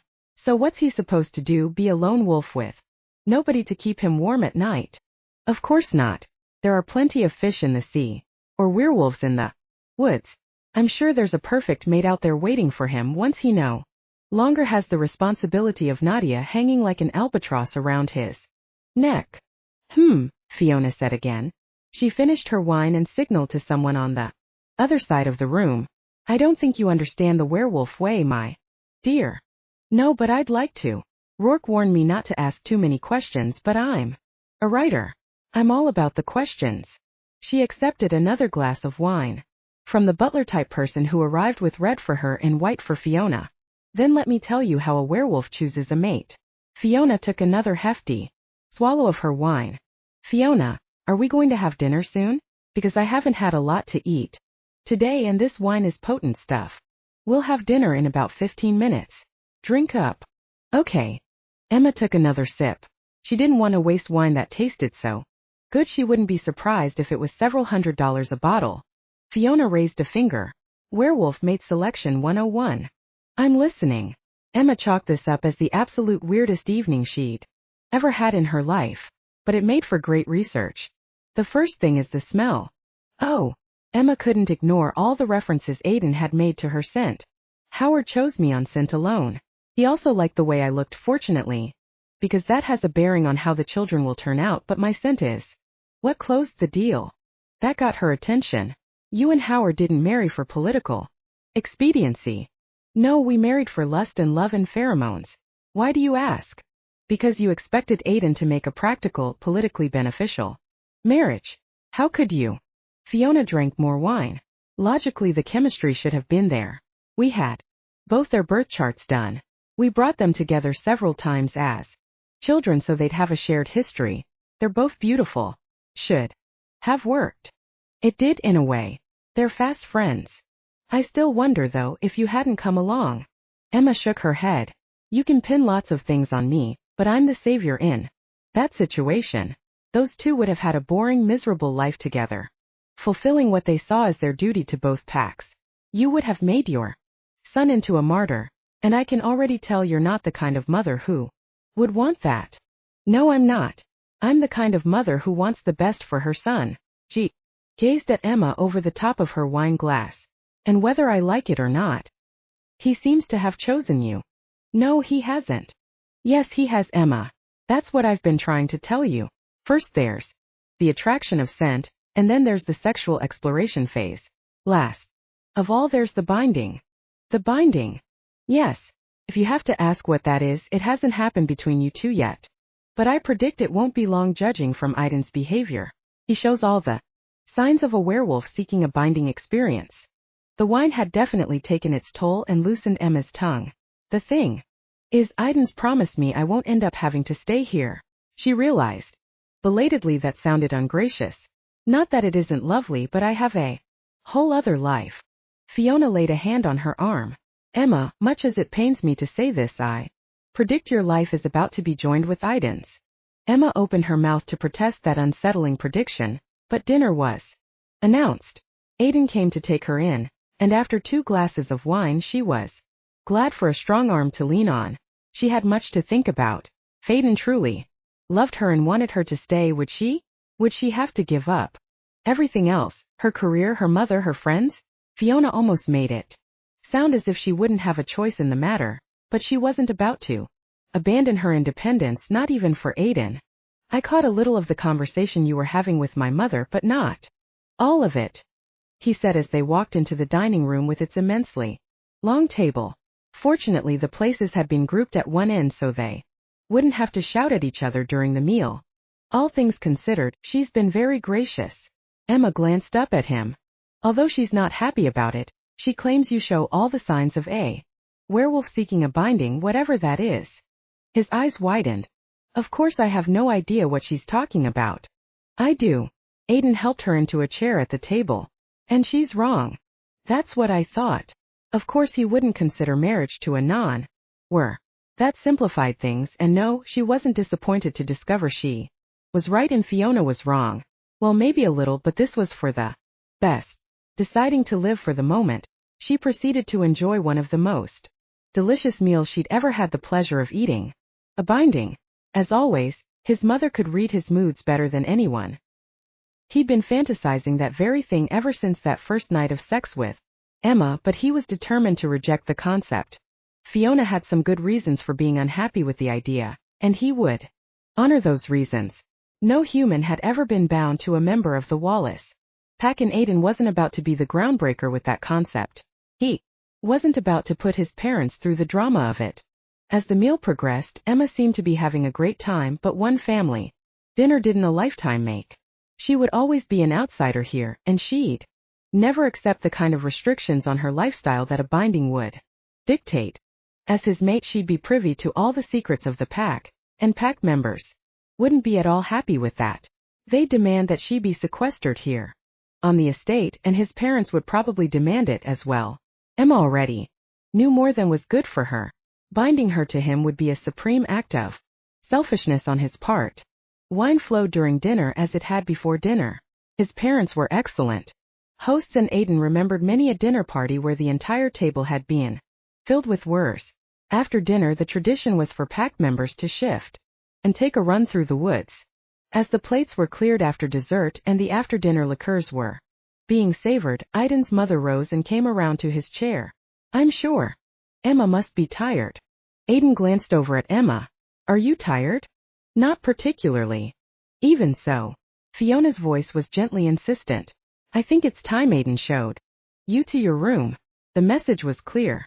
It was time for the outsider to make herself scarce. Aiden braced himself for an argument from Emma. To his surprise, she smilingly agreed and pushed back her chair with a convincing and ladylike yawn. The tension eased from his shoulders. If she'd take her cues that willingly, convincing his parents to grant her freedom might not be so difficult. Aiden tucked his linen napkin beside his plate and stood. "I had Angelina put Emma's things in the blue room," his mother said. "All right." The blue room was at the opposite end of the house from his room, and his mother had surely done that on purpose. "What a fabulous meal," Emma said as he walked with her toward the winding stone staircase leading up to the second floor. "I wasn't quite sure what to expect. Did you think we'd throw some bloody bones on the floor and start gnawing on them?" "No, of course not." She glanced at him as they mounted the wide staircase side by side. "Well, maybe. You're free to do whatever you want here after all. And what we want is a civilized meal complete with the good silver and excellent wine. We gave up raw meat 200 years ago." "I didn't mean to be insulting." "No insult taken." But he was in a mood and he knew it. He was facing sexual deprivation, and he'd discovered that he didn't like the idea one damned bit. "Aiden, I know this must be awkward for you. Just so you know, I plan to keep well away from you for however many days I'm here." They reached the top of the stairs and he turned to her. "That won't be hard to do. The bedroom my mother chose for you is at the end of the hall going that way." He pointed to his left. "And mine is at the end of the hall going that way." He pointed to his right. "And there are hidden cameras in the chandeliers. Placed there by yours truly. Unless I want to be caught on camera, I won't be paying you a visit tonight." "That's for the best." "Easy for you to say. Come on. I'll show you to your room." He started down the carpeted hallway lined with antique sconces and old photographs. "Oh wait." She paused in front of a sepia-toned picture. "This looks like a bunch of prospectors. My prospecting ancestors. The Alaska gold rush made them rich. These prospectors are werewolves. A little-known fact of history. Or make that a carefully guarded secret of history. Werewolves make excellent prospectors and miners. They can smell the gold and they have the endurance to live under primitive conditions. So who's this guy?" She pointed to a formal picture of a man in a gray morning coat and pinstripe trousers. "That's Irving Gentry. He moved his pack from Alaska down to the Portland area around the turn of the 20th century. Made a mint in shipping. His descendants are involved in several Pacific Rim business ventures." "Do the Gentrys own a chunk of Portland then?" "I think that's fair to say. They're pretty influential there, and I think a branch of the pack is now in Seattle too." "What other cities are dominated by Werewolves?" He hesitated. "I wonder how much of this I should be telling you. You brought up trust earlier today. Goes both ways, Aiden. You have to trust me too. After monitoring my life for 3 months, you must have some idea of my trustworthiness. You're right. I know you're trustworthy. I just have some other people to convince. I know. Anyway, to answer your question, San Francisco and Denver. The Stillmans have holdings all over Colorado, in fact. I've heard rumors of a Stillman split, because one faction wants to expand to Salt Lake City and another one likes the Jackson Hole area of Wyoming. Wars go where there are deep woods and plenty of economic opportunity. Emma nodded. Makes sense. Then her eyes widened. Oh my God. Are there werewolves in Congress? That made him laugh. No. We contribute to campaigns, but we stay completely out of politics. Why? Think about it. The media follows politicians everywhere. We don't need that kind of attention. No, I suppose not. She wandered to the next picture. Whose? Emma, I don't mean to hustle you along, but unless I'm back downstairs soon, I'll be asked what took me so long. Then I'm screwed no matter what I say. I tell them the truth, they'll worry that I've given you too much information about our history. If I'm evasive, they'll think we were up here making out. Then let's get going. She turned immediately and started down the hall. Is it the room on the left or the room on the right? On the left. Oh, does that mean I have a balcony? She sounded so eager about it that his foul mood lifted a little. Yes, Juliet, you have a balcony. And that gave him an idea that lifted his mood a little more. Cameras were trained on the house, of course, and on each balcony as well. But the lens didn't pick up every single inch of the railing, and he knew where the blind spot